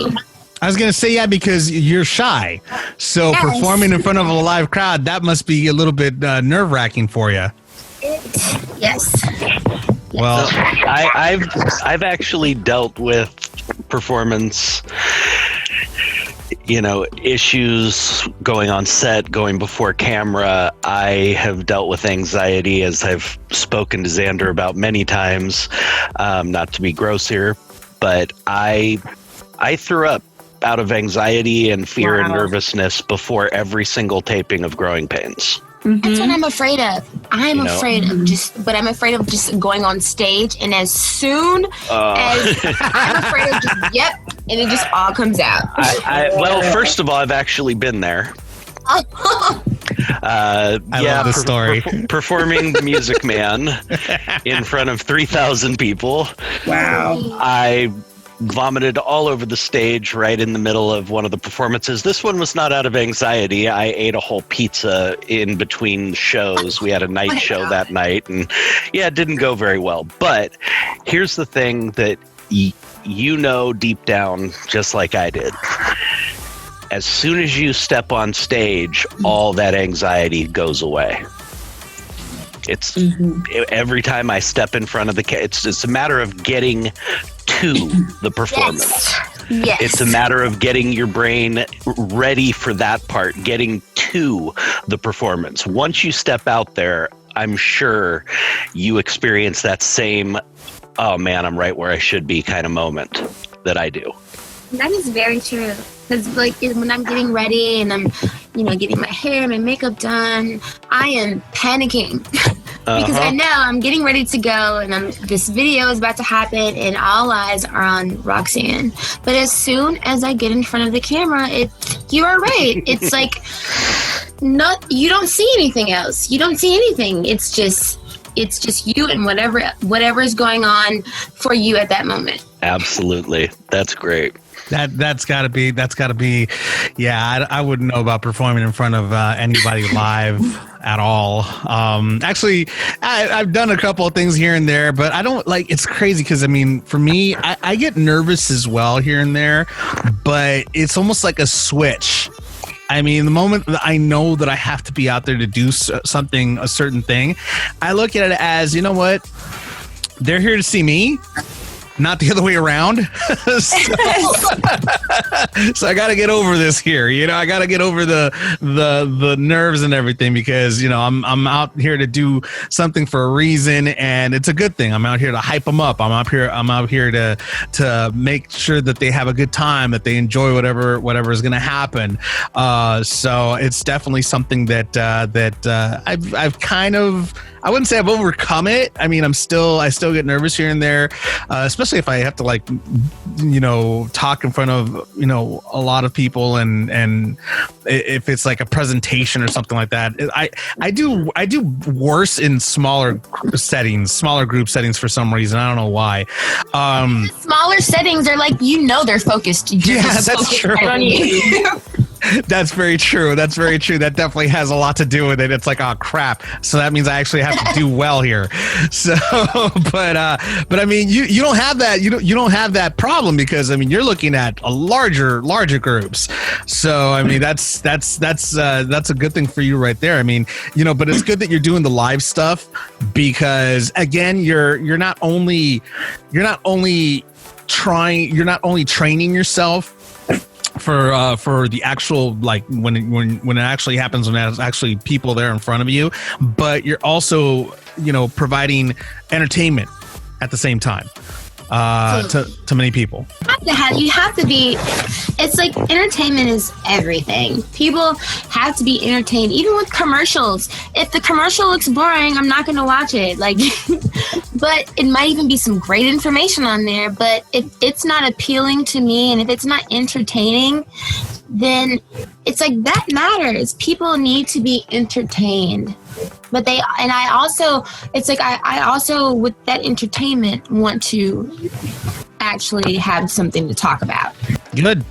Then keep on doing it, hon. Keep on doing it, because right now it's very much needed. So, but I gotta ask you the question that I ask many people that come on here: how can people stalk you on social media? Okay, first and foremost, stalkers. Yes. Just kidding. Oh God.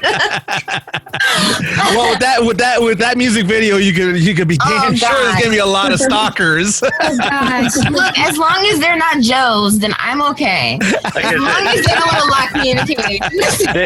There's a very fine line between, you know, true fan and stalker. So you know, it's a line you gotta walk. Right? Very carefully. So, as long as they don't want to lock her in a cage. Yes. If you're gonna stalk me, let me be free and just put the lotion in the basket. Yes. Let me just see you peeking through the bushes. Let me. If you're gonna stalk me, do it right, damn it. Yes. You go out there and start giving them pointers. Okay, this is what you do. Okay, you sit. This is how you stalk. Let me explain because you're not doing it right. Right. All right, so my YouTube, please subscribe. It's official Roxanne Luciano music. So that's my YouTube. I'm sorry, no, Roxanne Luciano music. I'm thinking of my Instagram. So YouTube is Roxanne Luciano music. My IG is official Roxanne Luciano. And right now, that's all where you can stalk me at, okay? Not even what about TikTok? Listen, yeah, TikTok, absolutely. TikTok is at Roxanne Luciano. Nice. And I will be posting, I'm going to be on there a lot today, so yes. Awesome. Awesome. Well, Roxanne, thank you so much for being on the Xander Effect. Appreciate your time, and I hope to have you on here again very soon. I Absolutely. Thank you so much. No Great worries. talking with you. All of you, Yeah, thank you. nice talking to you. Nice talking to you. It's awesome to have girl power in the building. Absolutely. That's see, now you understand, Lonnie, why we hired you. Yeah. Lonnie, they need you. Thank you. Amen. Very Me true. too. Very true. Coming up next in sports news, looks like Razor Blaydes is out of UFC main event because due to COVID-19. We'll talk a little bit about that. But first, here is LL Cool J's "Hey Lover" right here on the Xander Effect. For as long as I can remember, you're all a real man can need and ever ask for, baby. This is love, girl. This is more than a crush. It was Harlem at the Ruckers. I saw you with your man, smiling, a Coach bag in your hand. I was laying in the coop with my hat turned back. We caught eyes for a moment, and that was that. So I skated off as you strolled off, looking at them legs. Goddamn, they look so soft. I gotta take it from your man, that's my mission. If his lovers really got to handle competition, you only knew him 5 months.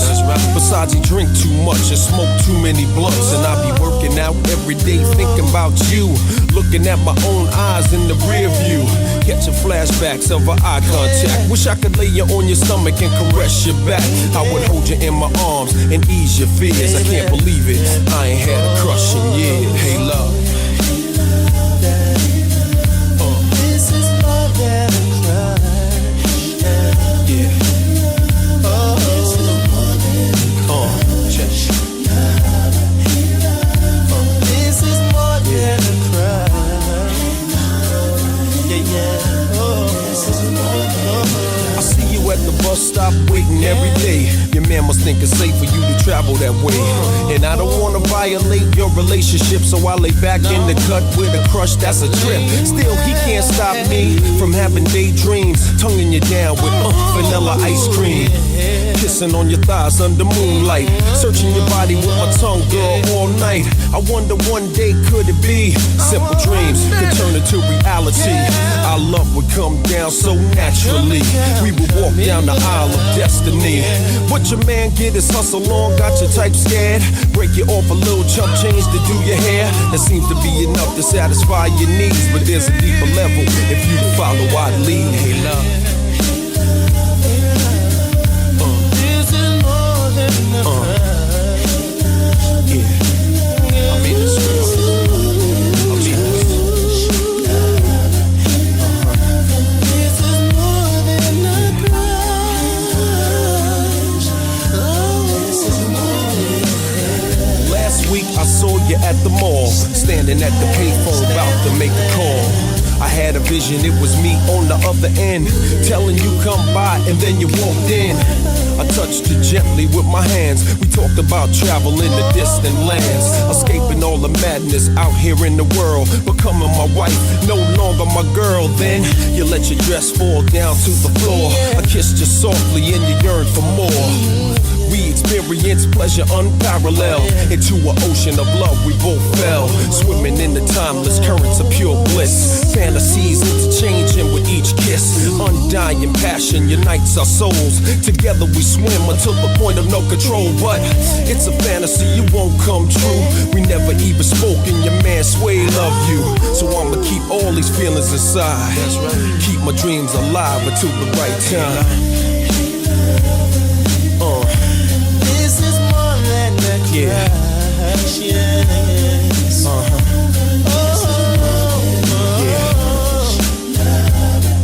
This is more than a crush. Check it. This is more. Sing for me. Yeah, this is more than a crush. I'ma have that. Oh yeah. I'ma have that. Ooh yeah. Oh. Baby, this is more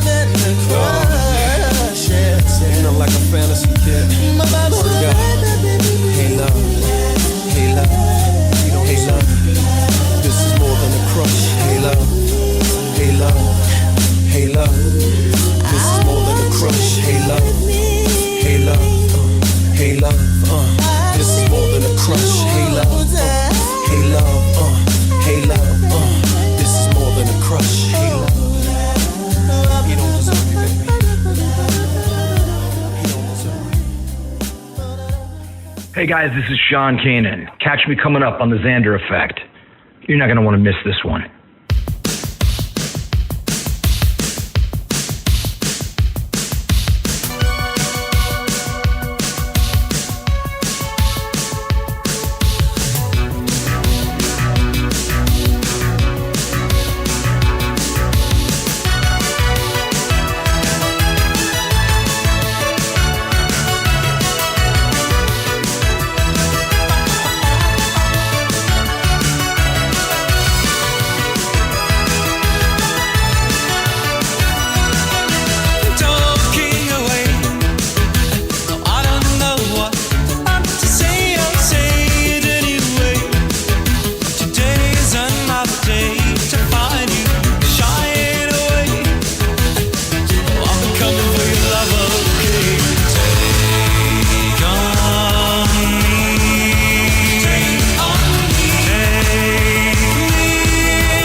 Hey guys, this is Ian Jerry. Hey, this is Annalise Hoveda. Hey yo, this is Nightmare from Dirty Machine. Hi, this is Cambry Lovesey. Hey, this is Steph Lee. And you're listening. And you're listening. And you're listening. And you're listening. And you're listening to the Xander Effect.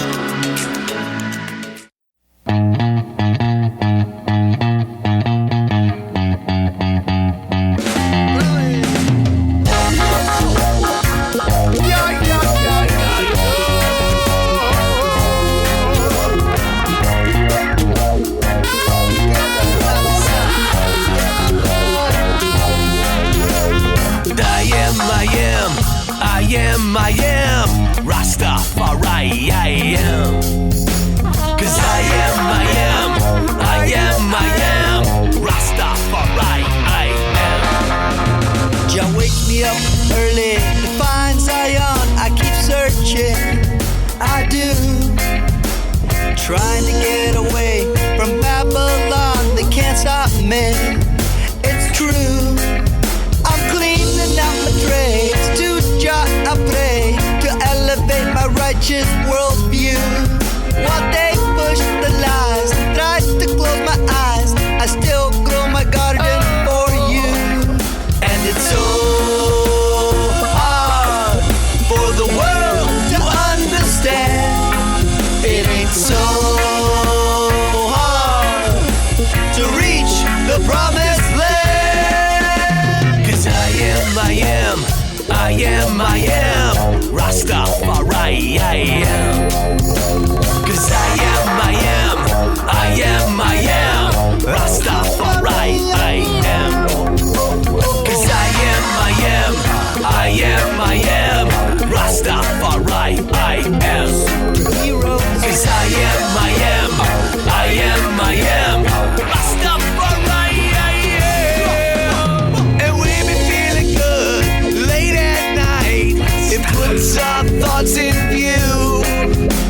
Lifeline's Rasta right here on the Xander Effect.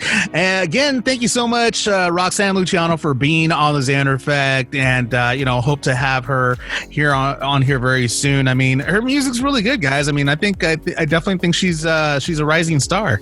Yeah, Cool. I definitely I like her music. I'm not hip hop is definitely not one of my main genres that I listen to. I'm a square. I'm a square. Thank you, Fonzie. Hey.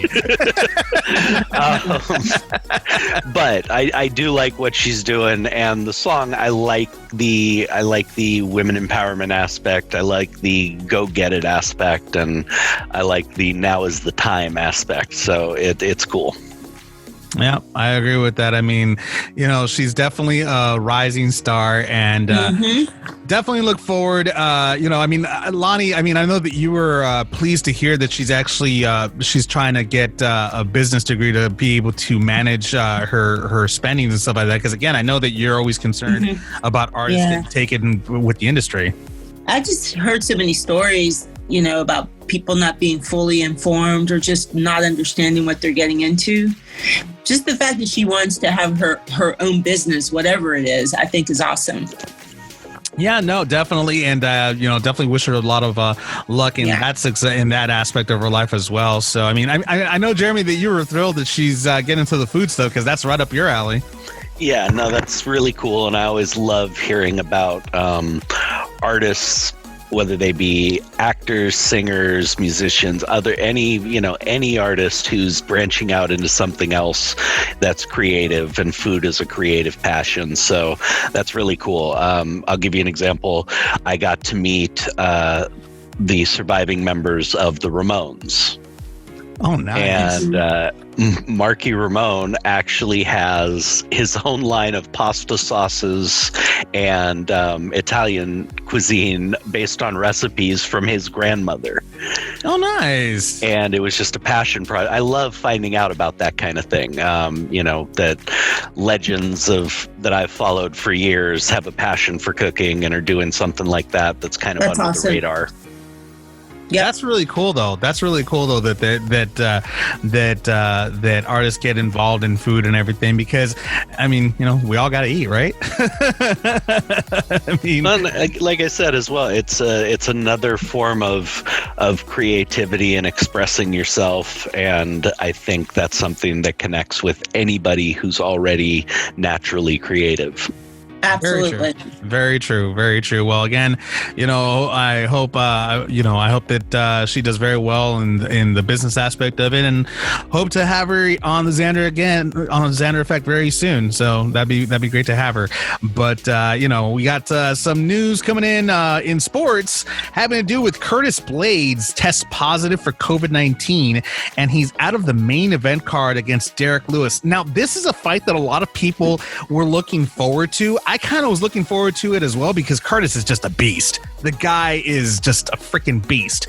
And to be honest, I mean, my money was on Curtis, but now things have obviously changed, and I don't know, this situation. I mean, Dana White had a pretty good bubble going out in Dubai for a very long time with a lot of these fights that were going on, and but again, it was kind of a loose bubble, because it's not like the fighters were there training or anything like that. They were coming from different parts of the world, and then going to the fight there in Dubai, because they closed everything down in Vegas. So he was like, Dana White was like, screw this, I'm just gonna go ahead, I'm still gonna do the fights, but I'm just gonna do it out of the country.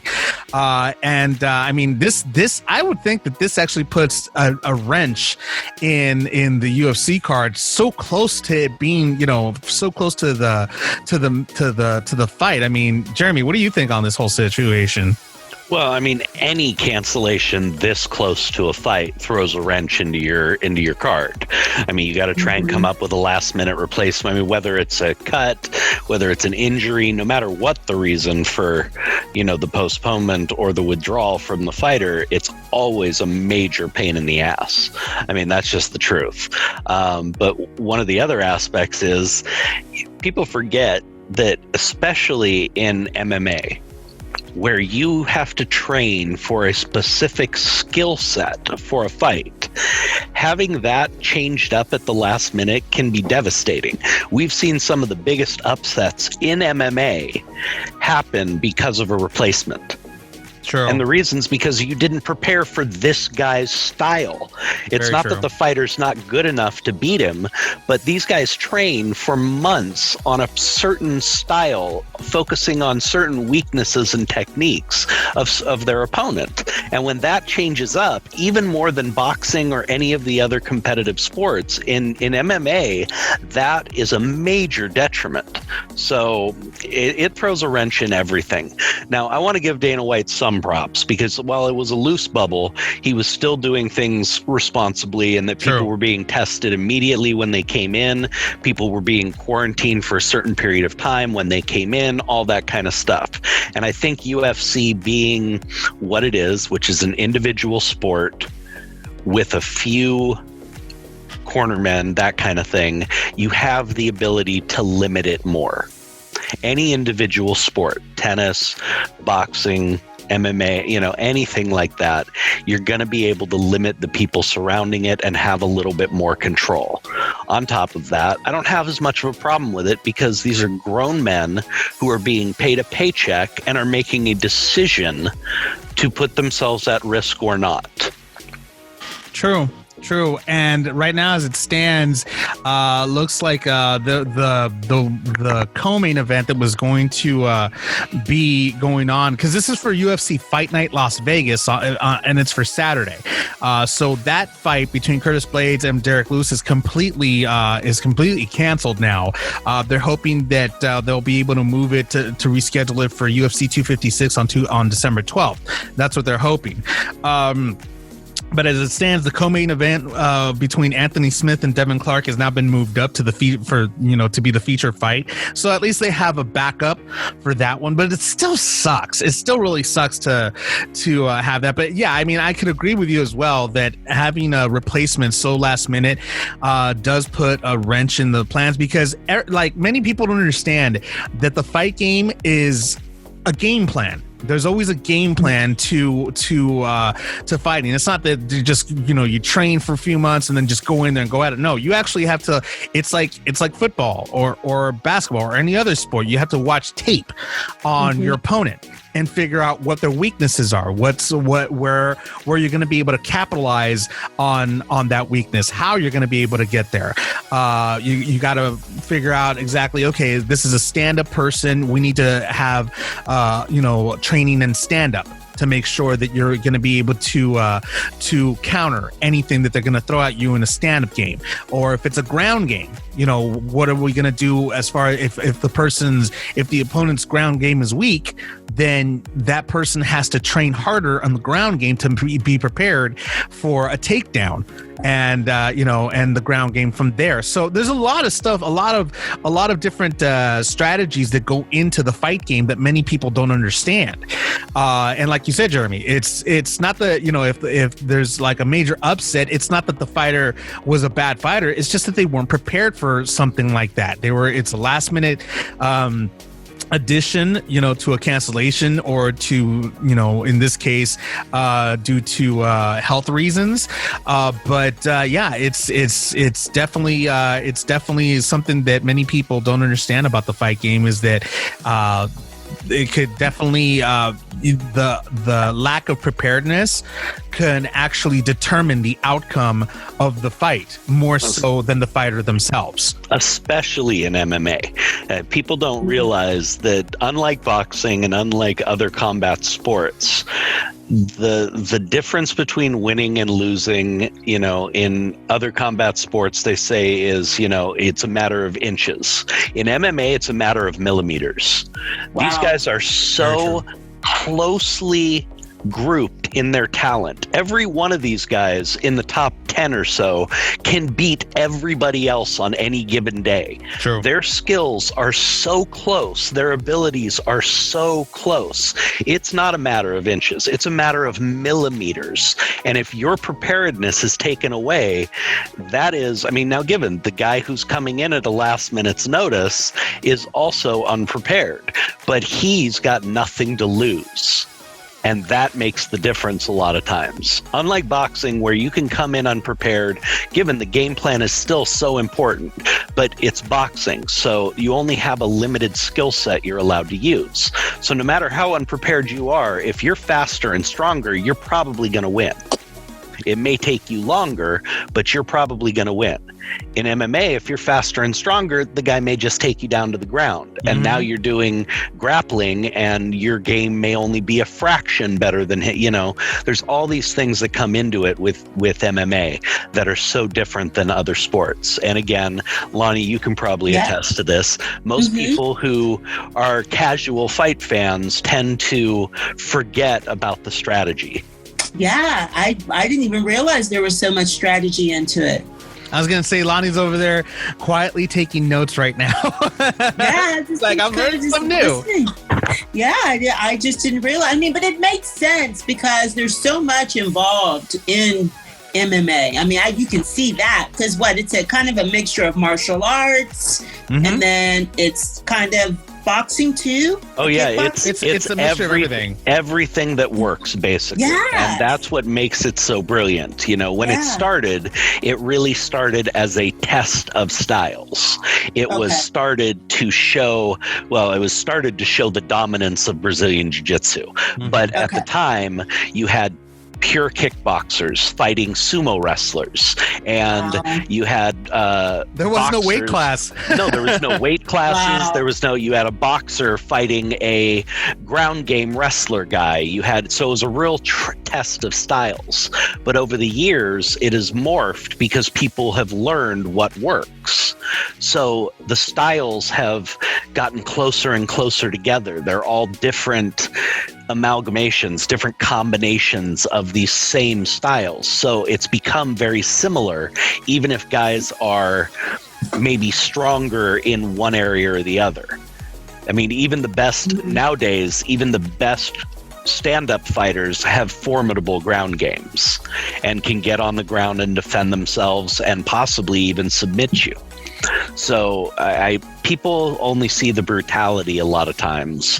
What they don't realize is just as much as boxing, it is the sweet science. There is a lot of calculation. There's a lot of strategy that goes into it. And that's the truth. That I definitely can agree with. I mean, it's I did it, and it has a lot to do with that.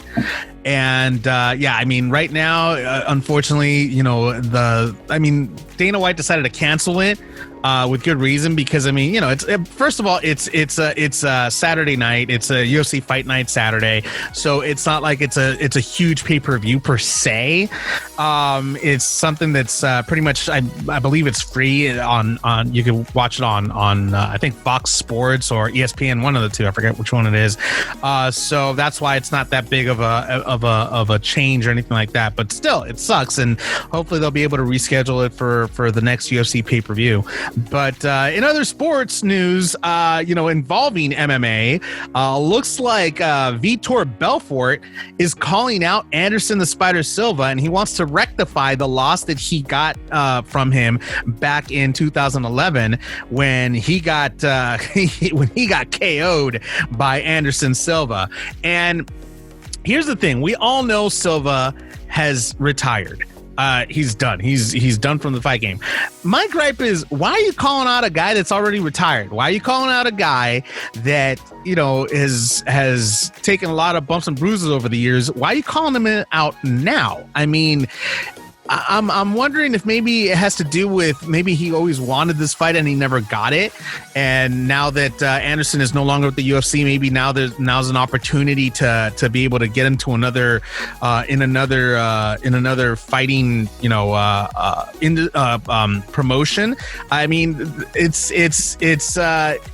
I don't know. I don't know. That's a very strange thing for him to be calling out Anderson Silva at this time. I mean, you know, I don't know. I'm kind of feeling a little bit weird about that. How do you feel about that, Jeremy? I'm going to be a little bit of the naysayer here.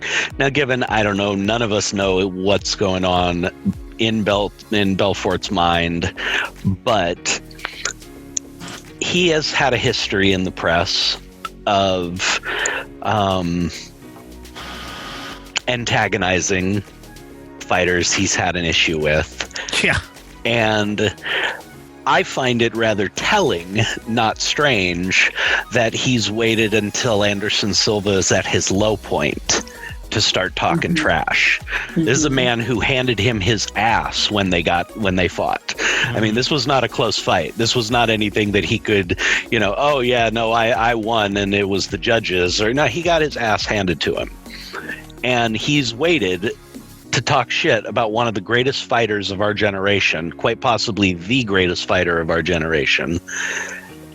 And he's waited until, you know, his game has deteriorated. Yeah, the injuries have caught up with him. You know, the man's at his low point, and in my opinion, would still probably whoop Vitor's butt. Very true. But, you know, I think it's very telling that he kept his mouth shut for so long, when at the time when he probably knew he'd get his butt handed to him. I will compare this to Floyd Mayweather and Manny Pacquiao. Yeah, Floyd very Mayweather true. ducked Manny Pacquiao for years. Ducked him for years, ran away from him, refused to fight. He knew Pacquiao had his number.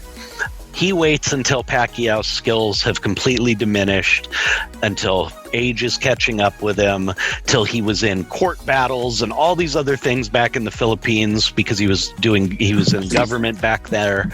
You know, he waited for him to be at his weakest, and then he starts talking shit, and then he challenges him and accepts a contract. It was a cowardly move. I don't like people who duck the best. If you want to claim to be the best, you got to fight the best. Plain and simple. So, you know, this just reeks of him waiting until, you know, a guy's at his low point and trying to kick him when he's down. Yeah, it's funny that you say that, because to add to that, he actually went ahead and told TMZ Sports, quote, Anderson, you know, he's living off that kick, so let's go. I mean... I mean, just to add to what you were just saying about him talking shit about Anderson, he also had a few choice words for Chael Sonnen too, which, by the way, I can't stand Chael Sonnen anyway. Well, so, everybody has some choice words for Chael. So yeah, he went ahead and he said, quote, I want Chael Sonnen. I really want him to shut his mouth. We were supposed to fight one time, but he got caught up in steroids. I'm okay with it. You can take whatever you want. I'll beat your ass, Chael Sonnen. Let's go. But it didn't end there. He Wait a minute. Hold on. Let me finish this part right here, because it didn't end there. He went on. He got personal on Chael's mom. He said, "quote Chael's mom's gonna root for me. Chael's family, like Vitor Belfort, they don't like Chael. Even his family don't like Chael. So, well." And, you know, there's a certain amount of truth to what he's saying there. Chael is a very polarizing fighter, and he did it on purpose. The guy was a master marketer. And if you talk to people who were around him as a fighter, he's actually, from what I've heard, a fairly easygoing, easy to get along with guy. But he loved, just like in wrestling, he volunteered to be the heel. You know, he knew he's going up against these legends or this whether he knew the way to market it was to make himself the villain. And he did it very convincingly. He did it very well. People do not like him. The fighters who fought him, the fans, he's one of the most hated, successful fighters there were. But what I find weird is we have Vitor Belfort calling someone out for using performance-enhancing drugs when this son of a bitch was taking testosterone. Yeah. for years. You can tell, dude. Vitor's fucking. It's not. You can tell. It's a fact. He went before the doping agency, and actually the U.S. doping agency, and filed a thing so that he could be on testosterone replacement therapy at like 32 years old. Oh wow! You're telling me before 40, his testosterone had dropped so much? The only way that happens is if he was doing steroids beforehand. So either way, he's dirty. True. And he's calling someone else out for using steroids? Are you joking me? Lonnie, freaking hypocrite. Lonnie, I don't know, but I think Jeremy doesn't like him too much. Yeah, I think that's a safe. Well, that just pisses me off. I mean, he never bothered me as a fighter. He was never one of my favorite fighters, but I didn't dislike the guy. I didn't root against him, purposely or anything like that. But to hear him, calling somebody out for something he is notorious for, that's a chicken shit move. True. Well, as it stands, we still need to. People are wondering if Anderson's going to respond. For sure, Chael's probably going to respond. That's without a doubt. So we'll go ahead and keep an eye on that. But in other sports news, Lonnie, you pretty much found out some very interesting news in regards to the Ravens versus the Steelers game that was postponed due to COVID-19. Some players being infected with COVID-19. Yeah, it just seems like every minute this story is definitely fluid. A number of the Ravens players tested positive for COVID right before the Thanksgiving game, which was set for yesterday, which was canceled. A lot of players were bummed. If just kind of monitoring Twitter, there were a number of Steelers players speaking out. They were bummed because this is like the second time their schedule has been switched around. They still haven't had a bye. And it's just, I guess they sort of feel, even though they, definitely want it to be a safe game. And they feel like this is now, unfortunately, changing their game plan. You guys were just talking about how MMA fighters have a plan. I'm sure the team has been studying tape, and they had a plan for the Ravens. And the Ravens versus Steelers game is always super physical and always one of those games that, like, down to the very end, you really don't know who's going to win. Yeah, but the shocking news here is that their quarterback, Lamar Jackson, for the Ravens tested positive. So as of right now, the last time I checked, Coach Tomlin had a practice scheduled and canceled it for the Steelers today. And the quote I read is he's just kind of waiting to see what happens next in terms of moving forward for what was the scheduled game for Sunday. So I'm hearing different reports. I heard one report saying that Sunday's game is going to be canceled, and then another report saying that they're going to go ahead. We have a brand new update. It just dropped about 5 seconds ago, and it looks like the game will be moved from Sunday till Tuesday right now. And they've done that a few times now. This will be the 4th or 5th Tuesday game that has been one of the delayed games from Sunday. But it looks like that's still only tentative because they don't know if they can field a position group. And that's what people need to remember. This isn't just, our starting quarterback can't play, so we don't want to play. Right. When you're talking about a position group where you only have 2 or 3 players on your team, well, guess what? The quarterbacks are in the film room together. The backups are there. So if the quarterback has been exposed, your backups have been exposed. You now have no quarterbacks. You have an entire position you can't field. So this is not something that can be worked around, and that's what's happening in college football right now as well. Not to get too far off, but we had 3 cancellations in the Pac-12 as well as the USC game, and that's what happened with the USC game. They still have not released the player's name because it's a college player who tested positive, but it would appear that it was someone on the offensive line because that was the position group that USC could not fill. Our entire offensive line is basically in quarantine. That's gotta be fun. When you lose a position group, that's what the issue is, and a lot of the fans don't realize that right now. They're like, well, you got 50 some odd players, you got 80 players on a team, why can't you play?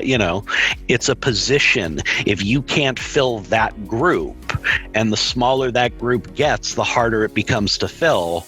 That's what we're dealing with here. And from what I'm hearing, this all started with the Ravens with one of their conditioning coaches who had COVID, but failed to report the symptoms. Ooh. And so a lot of people are angry at them, at the organization, for the way that they handled it. Because, I mean, he's working in direct contact with the players. That's a lawsuit waiting to happen right there. If that's true, that's absolutely horrible. Yep. Yeah, because it starts at the top. So, but my whole thing is, though, if 8 players and then a few more come down with COVID, I don't think it's safe for the Steelers to be around them. Even just one player on their team, because there's so much not known about this virus. It's so tricky.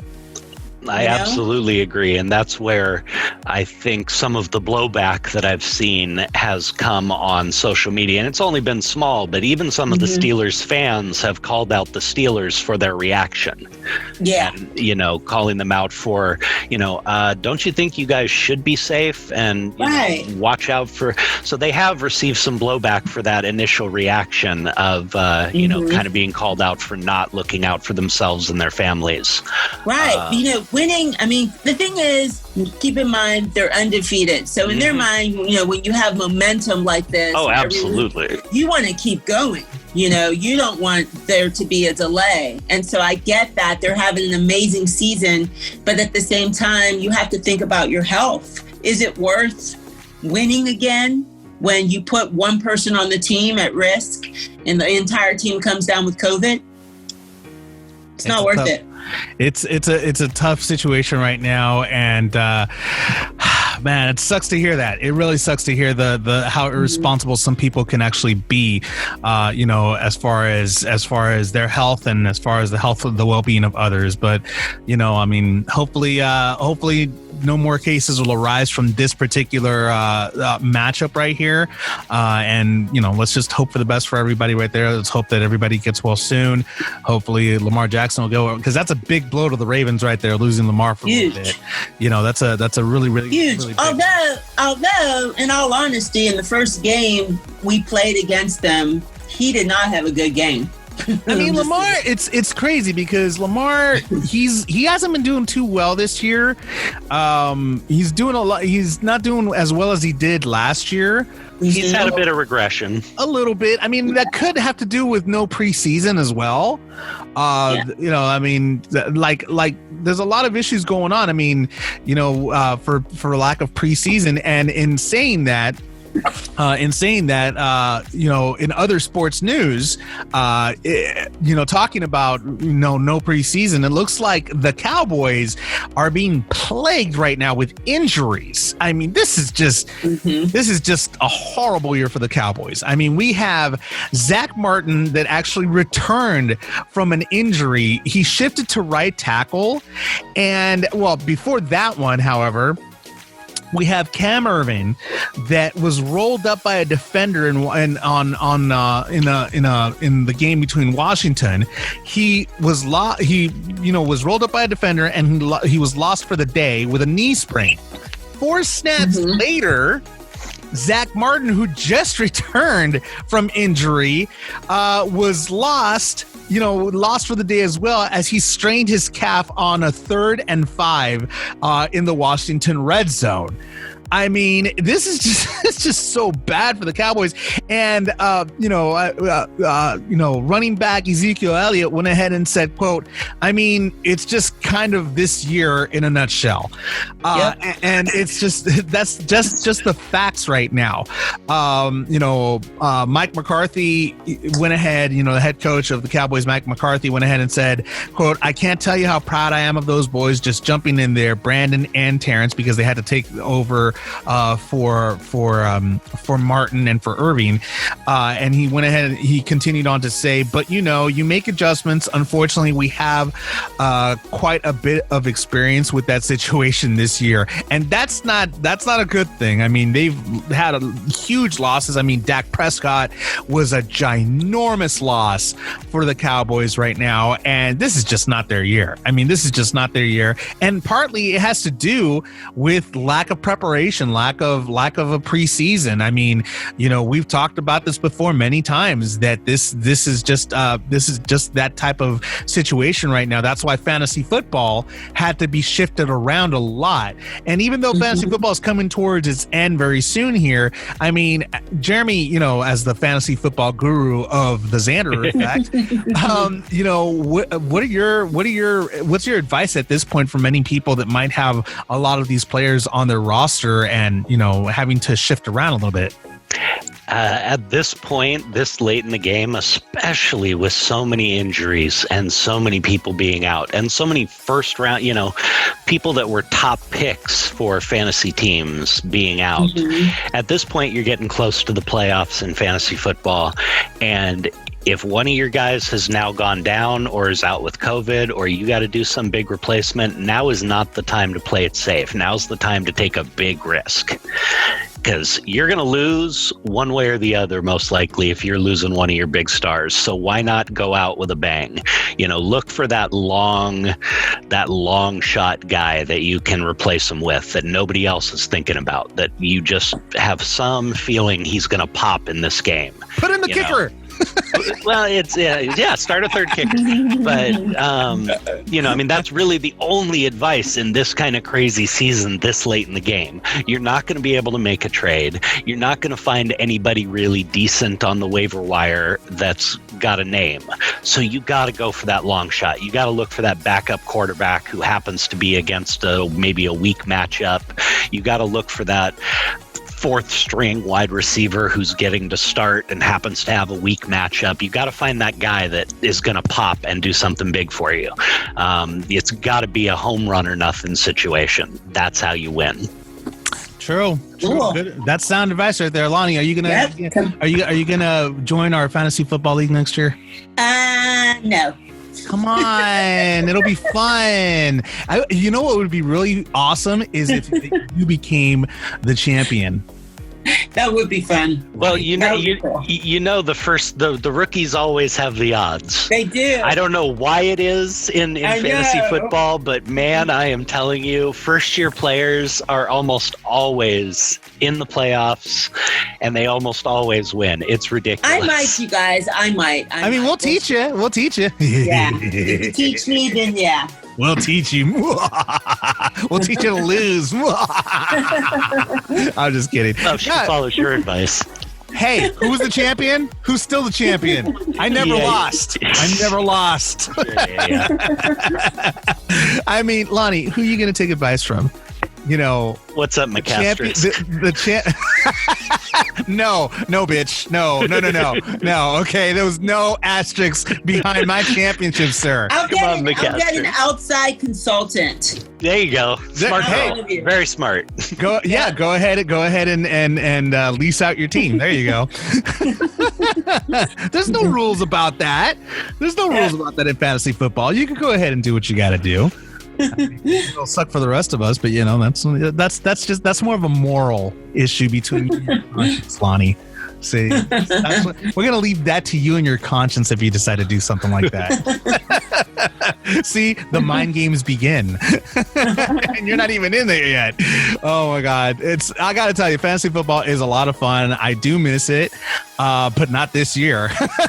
Yeah. I think in a sense I'm actually okay with not being in fantasy football because of all the stuff that's going on. Like every day it seems like there's something more that happens.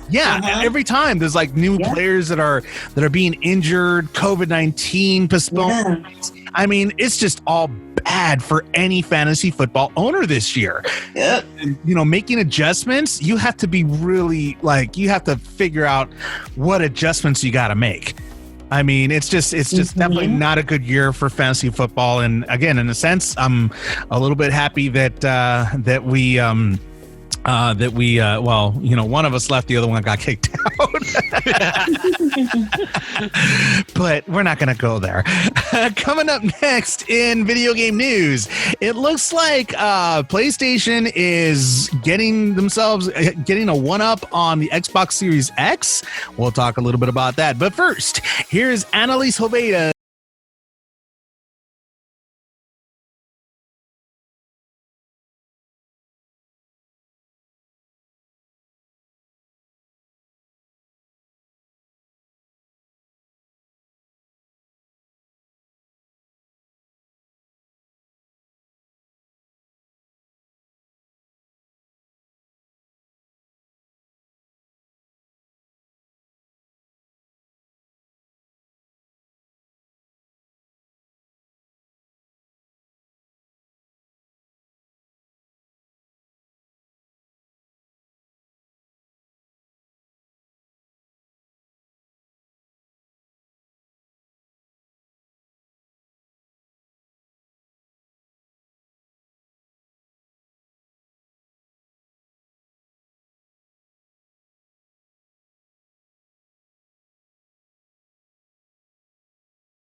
Yo, what up? This is AB. Hey guys, this is Sean Kanan. What's going on? It's Amanda Holly. Hey, Jeremy Miller from Growing Pains here. This is Maxim Model Riley Sawyer. And you're listening. to the Xander Effect.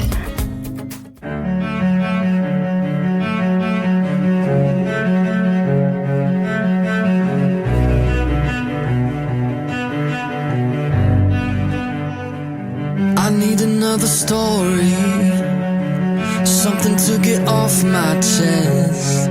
My life gets kinda boring, need something that I can confess.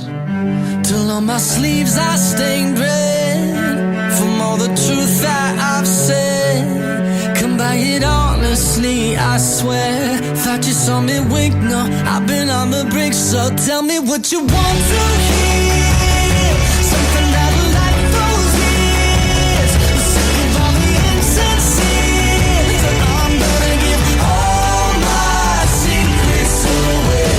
This time, don't need another perfect line. Don't care if critics ever jump in line. I'm gonna give all my secrets away. My God, amazing how we got this far.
this is Dovely, and you're listening to Xander Dames on The Xander Effect. What it do, baby boy? Yeah, little mama, you looking good. I see you wanna play with a player from the hood. Come holler at me, you got it like that. Big Snoop Dogg with the lead pussycat. I show you how I go there. Yeah, I wanna throw that. Me and you one-on-one, treat it like a show there. You look at me and I look at you. I'm reaching for your shirt, what you want me to do? I'm telling you to loosen up my buttons, baby, but you keep frontin', saying what you gon' do to me, but I ain't seen nothing. I'm telling you to loosen up my buttons, baby, but you keep frontin', saying what you gon' do to me, but I ain't seen nothing. Typical and hardly the type of fucker I like when the physical. Don't leave me asking for more. I'm a sexy mama, just how to get what I wanna. All I do is spring this on ya. All the things that I told ya.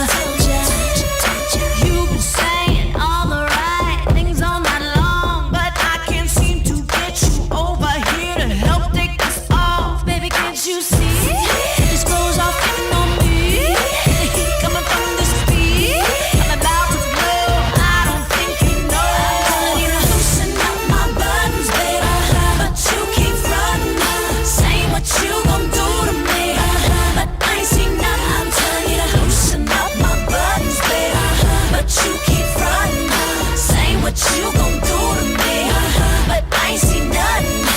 You say you're a big boy, but I can't agree, 'cause the love you said you had ain't been put on me. I wonder if I'm just too much for you, wonder if a kiss don't make you just wonder what I got next for you, what you wanna do. Take a chance to recognize that this could be yours. I can see, just like those guys, that your game don't please. You see, this goes off on me. The heat coming from the speed.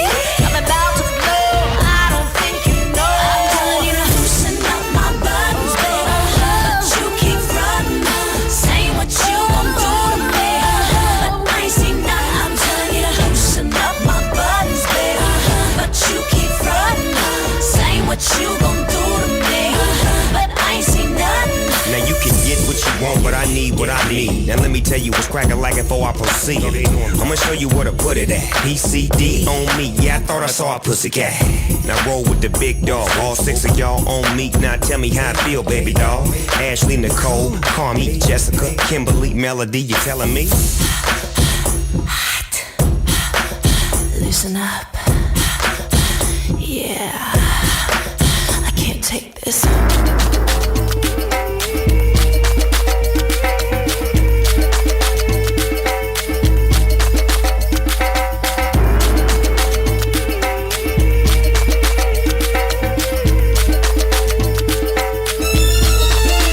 I'm telling you to loosen up my buttons, baby, but you keep frontin', saying what you gon' do to me, but I ain't seen nothing. I'm telling you to loosen up my buttons, baby, but you keep frontin', saying what you gon' do to me, but I ain't seen nothing. I'm telling you to loosen up my buttons, baby, but you keep frontin', saying what you gon' do to me, but I ain't seen nothing. I'm telling you to loosen up my buttons, baby, but you keep frontin', saying what you gon' do to me, but I ain't seen nothing. That was the Pussycat Dolls featuring Snoop Dogg, Buttons, right here on the Xander Effect. In video game news, looks like the Xbox Series X isn't outperforming PlayStation 5, according to many gamers. They've done comparisons on the two, and it seems that the PS5 is definitely outperforming Xbox Series X in early game tests. More specifically on Assassin's Creed Valhalla, many gamers have been noticing the frames per second. The quality is a lot better on the PS5 than on the Xbox Series X, and they're starting to actually talk about that a little bit more. That was a curiosity that I was having for a while here, and according to Digital Foundry editor Richard Leadbetter, he said, quote, the dips look really strange to me, and it kind of suggests to me some kind of API limitation on the Xbox side where the GPU is being held back by something. In layman's terms, it just seems that it's the quality is poor, and that there might be some issue with the Xbox's GPU. So that's something that maybe Microsoft might have to look into. I mean, it always happens though, and in a sense, that's kind of why I'm glad I haven't gotten either of the new next gen consoles, because there's always going to be bugs that need to be ironed out, and they usually take a few months for them to iron it out. You know, they usually go ahead and come up. I mean, this might be just a marketing thing as well, where they put out like a beta version of the console, and then a few months later they come out with, get the Xbox Series X 12.5, you know, or something like that. You know, kind of like what they did with the Xbox One, where they went from the Xbox One to the Xbox One X. I mean, it just, you know, it's the same damn Xbox, and it's just enhanced better.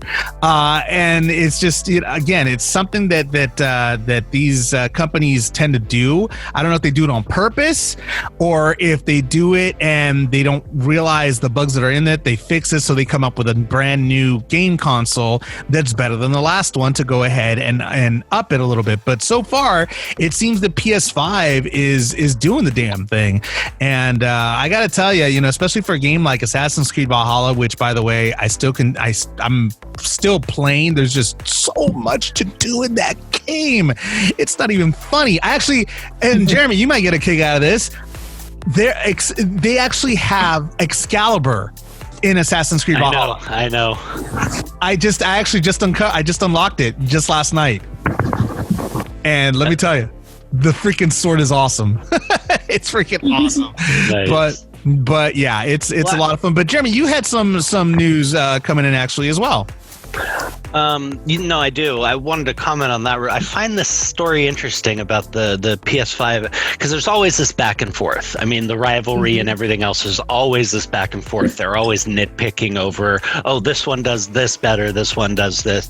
It's similar to the, Apple, Samsung BS. But what I find interesting is, although this is coming from the reviewers and stuff like that, I'm hearing a very different story from the content creators on YouTube.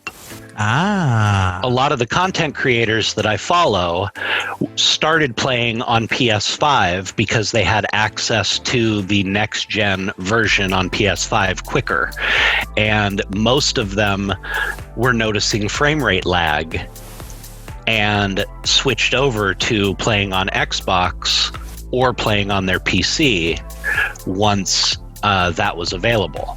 So I'm hearing kind of conflicting stories here from the people who are playing it.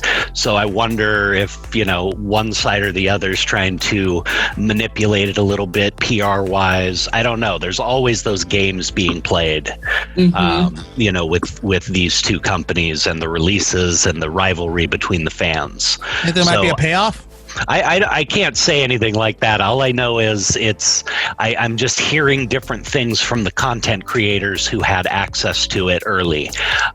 So, I mean, it could even be that they were playing the earlier version and the day one patch for PS5 fixed that and made it better than Xbox. Who knows? But like I said, what I was hearing from the content creators was very different from what I was hearing here. So I found that kind of interesting.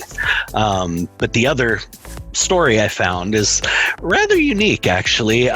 We now have a new record for the most expensive video game ever sold. Wow, what's the record? So the previous record was for a original copy of Super Mario Brothers, which a bidder bought up back in July for $114,000. Oh my God. Wow. And this one is a original copy, sealed original box copy of Super Mario Brothers 3, and it actually has a box design variant. So it's a very small thing, but the word brothers on the on the actual box was in the right-hand corner where it could be completely seen and it was not obscuring the picture. In this box, very small thing, but it's on the left and it's actually obscuring part of Mario's hand. And apparently that was only done on a few copies early on. So this makes it very unique. It's still sealed and it has a very high quality rating from one of the ratings bureaus. It's an A+ quality box, no blemishes. It's a rating of 9.2, which in these things is very high. So yeah, somebody actually paid. The new record is $156,000 at auction for this. Wow. Crazy. For a sealed box video game. Wow. Dang. Now, can you imagine if his grandkid gets a hold of that and sticks it in? Oh my God, that would be horrible. Ooh, yay. Oh my God, that's just that. Wow, that's crazy though. Like I didn't even. Wow. I mean, what do you do when you pay that much for a video game? Do you have it like what some guys do for cars they collect? That's like what I was going to say is, probably has it under glass somewhere in his house for display because, I mean, you don't, it's like the guys who collect, the original figurines still in box, still in, those are not being bought to be played with or used. They stay in the box. I mean, they're very, very anal about that kind of thing. So it's a display piece. It's a collector's item, no different than, I mean, I'm certainly nowhere near that kind of money, but I have my small collection of my 50 home run signed baseballs by Mantle and all these different people. And I have my USC memorabilia signed and my Laker memorabilia. No one really cares about USC. Well, nobody who wears that pathetic baby blue cares, but we don't care what the little brother in town says. Whatever. You know what? Whatever. So you always have to stump me on that one, but that's fine. That's okay. He's like, whatever. I told you that's still my favorite meme I ever got to send you was the one of the skeleton sitting on the park bench, and it says UCLA fan waiting for them to take over LA. I hate you. I really hate you right now. Anywho, but that's interesting. That's interesting news right there. That somebody would pay that much for a freaking for a box cover in a game. I mean, that's just, dude. Right? Talk about having a lot of disposable income. You got that right. Jesus. Time, like money wasted right there. But I mean, I guess it would make sense. I mean, I still have. It's so funny because I mean, I actually still have the original Voltron that my parents got me for Christmas years ago. I know that sucker's worth a lot because it's the original, not the plastic version. We're talking about the metal version of it. The only thing it's missing is one of the heads of the tigers. That's the only thing that's missing. It's somewhere. I just don't know where the hell it is. But other than that, it's pretty much complete. And it's still the original. It's still the original Voltron that I have, and I know that sucker's worth a lot of money. But I would never sell it. I can speak to the want or the attraction of that. I have never looked at one of these ridiculously priced things, no matter how much I love it, and said, oh yeah, I could see myself spending that. But one time when I was still doing Growing Pains and I did have more disposable cash, I made an offer to the owner of a Hard Rock Cafe to purchase an autographed Stevie Ray Vaughan guitar that was one of the last ones that he played at the concert in Minnesota before he got on the helicopter. Oh, wow. Very cool. And at the time, I made the guy a very reasonable offer, and he was considering it. I offered the guy $50,000, and he was considering it. Unfortunately, my stepfather shot that down and refused to okay the transfer of the money. But that was something where music being such a passion of mine, in particular blues guitar, Stevie Ray Vaughan being a complete idol of mine, that moment, that investment made sense to me, because that was something, that a piece of history that made, that really connected with me. So again, people have different passions. I can't judge him for spending it on a video game. If it's something that he connected with as a collector and a piece of history, I get that. I do, because I had that moment too. And a lot of people would, look at that and go, you offered how much for a freaking beat up guitar? Are you joking? Right. But at that moment, it made sense to me. True. Absolutely. I mean, I would have to concur with that. There's a lot of stuff that people buy, in many, for just sometimes I believe that they buy it because, they believe that when they get a hold of it, it's kind of like your brother Josh when we went to the Magic Castle and he held that book in his hand. It's almost like the transference of energy, in a sense, I guess you might say, that people feel that, wow, this is the book that this famous, magician held in his hand. That's huge, to have it in their hand. I always remember that because it was a huge moment for him.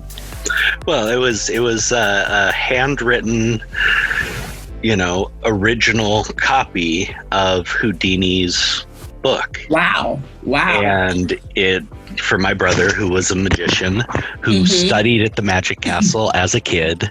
Oh, wow, did he? Yes, he did. They offer children's classes, and he, for anybody out there, go support them as soon as they get back open. Wonderful organization, and, they're keeping magic alive for generations of kids. Love that place. Love the Magic Castle. I used to park there when I'd go work at TMZ when I did the tours. That's where we park. A wonderful place, wonderful people who run it. Absolutely love their owners. And it was a wonderful experience for my brother who, magic means so much to him and he's so passionate about it. And to hold that piece of history in his hands for even a second, almost brought him to tears. Oh, wow. So it's something, when people connect with something like that and you can actually have a chance to own that piece of history that you can look at whenever you want and have those feelings brought up in you anew, that's worth a lot to some people. Yeah, it's an emotional bond. It's some sort of an emotional bond. I mean, Lonnie, do you have anything that's where I like splurge? That? Yeah. Where I splurge? I was gonna go. I was saving all my cash for 2020. My plan, I was going to go to Bali, Indonesia. I love to travel, and I was planning on going there. I'm still going to go eventually, but I was going to go for a month and do a yoga teacher training sort of retreat /retreat teacher training for 4 weeks. So I could get an additional 300 hours of training, but also I just always wanted to go to Bali, and I had to cancel the trip. I was about to put my deposit down, which was not cheap. Actually the time that I was spending there, just my daily expenses wouldn't have been that much because it's the dollar's pretty strong down there and it's not that expensive just for food and lodging and all that. But I will splurge on travel. Well, I love that. I really love that because as I've gotten older, and I really have felt this, I don't believe in spending on stuff like that anymore. Stuff is not my big splurge. Travel, experiences, great restaurants, great meals, great concerts, great whatever, but moments that you can never get back, those are the things that I want to, be my big splurges now. Absolutely. Yeah, I agree. I mean, I agree with that, and everybody's got their own reasons for splurging on various things. I mean, I definitely have a lot of things that I would love to splurge on if I had excess income. That would be great. But I mean, it's one of those things where inanimate objects not so much. I mean, it's so funny because I splurge more on video games than I do on inanimate objects. But that's just my entertainment right there. But to hear that somebody would spend, over $100,000 on a freaking box, that still kind of blows my mind. So interesting piece of news right there. Very, very interesting. And not too into splurging that much. That's a lot of money. That's definitely a lot of money. But that's the news. In case you haven't heard it, thank you so much for listening to the Xander Effect. I appreciate everybody tuning in today, especially since it's Black Friday. All of you crazy people are probably out there, even though it's a pandemic, you're still probably out there trying to find some deals, which you can also do online. I bought a blanket online this morning, guys. You see? There you go. There's a perfect example right there. Go ahead and spend it online. It's not going anywhere. I'd like to thank our special guest, Roxanne Luciano, for being on the Xander Effect. Hopefully she'll be back on again very soon. I'd also like to thank my co-host for joining me here as per usual. First off, I'd like to thank Mr. Jeremy Miller, even though, he hates on my UCLA Bruins, but that's all good. I still love you, bud. Oh, always love you. I mean, you can't account for taste, brother. I don't hold. Well, I am friends with you, so I don't hold that against you. I am friends with you, so that you're right about that. You just want to rub elbows with the champions, What the F ever, okay? Whatever on that. And of course, we, this show would not be complete without our lovely referee and our lovely co-hostess, Miss Lonnie Rivera. Thank you always for, enduring our craziness here. I love that you call me the referee. That's great. I like to think of myself as kind of the buffer between the two of you. Yeah. I love it. See, and that's another one of the many reasons why we love having you on the show. That's for sure. So, but yeah, I mean, thanks everybody for listening in. And remember, there's still a pandemic out there. I know it's Black Friday, and if you have to go out to go ahead and go shopping, remember to wear your masks, wear your goggles if you got them, wear your gloves if you got them. Make sure you protect yourselves, practice basic hygiene, don't touch your face, and make sure you watch yourselves for not just yourselves, but for your loved ones who may be immunocompromised, or you never know. I mean, this virus is very unpredictable. It could affect even those that are in great health. So make sure you watch yourselves and make sure you have each other's backs. And remember, music always, always heals all. We'll see you next time. Yo, yeah. Yeah. Yeah, yeah. Yeah, yeah. Yeah, yeah. Yeah, I was like open them up. Sure that she's talking and open them up. If it says something, we're going it out. And then there's something that's something it out. And then it's got it, part of it, something we got it. Something that that's what we got it. And then we done it, and then we go loud. And then say something, we open it out. The Xander Effect is powered by 50/50 Global Music Inc., Sony Music The Orchard, and Bertelsmann. In association with Art 19 Media.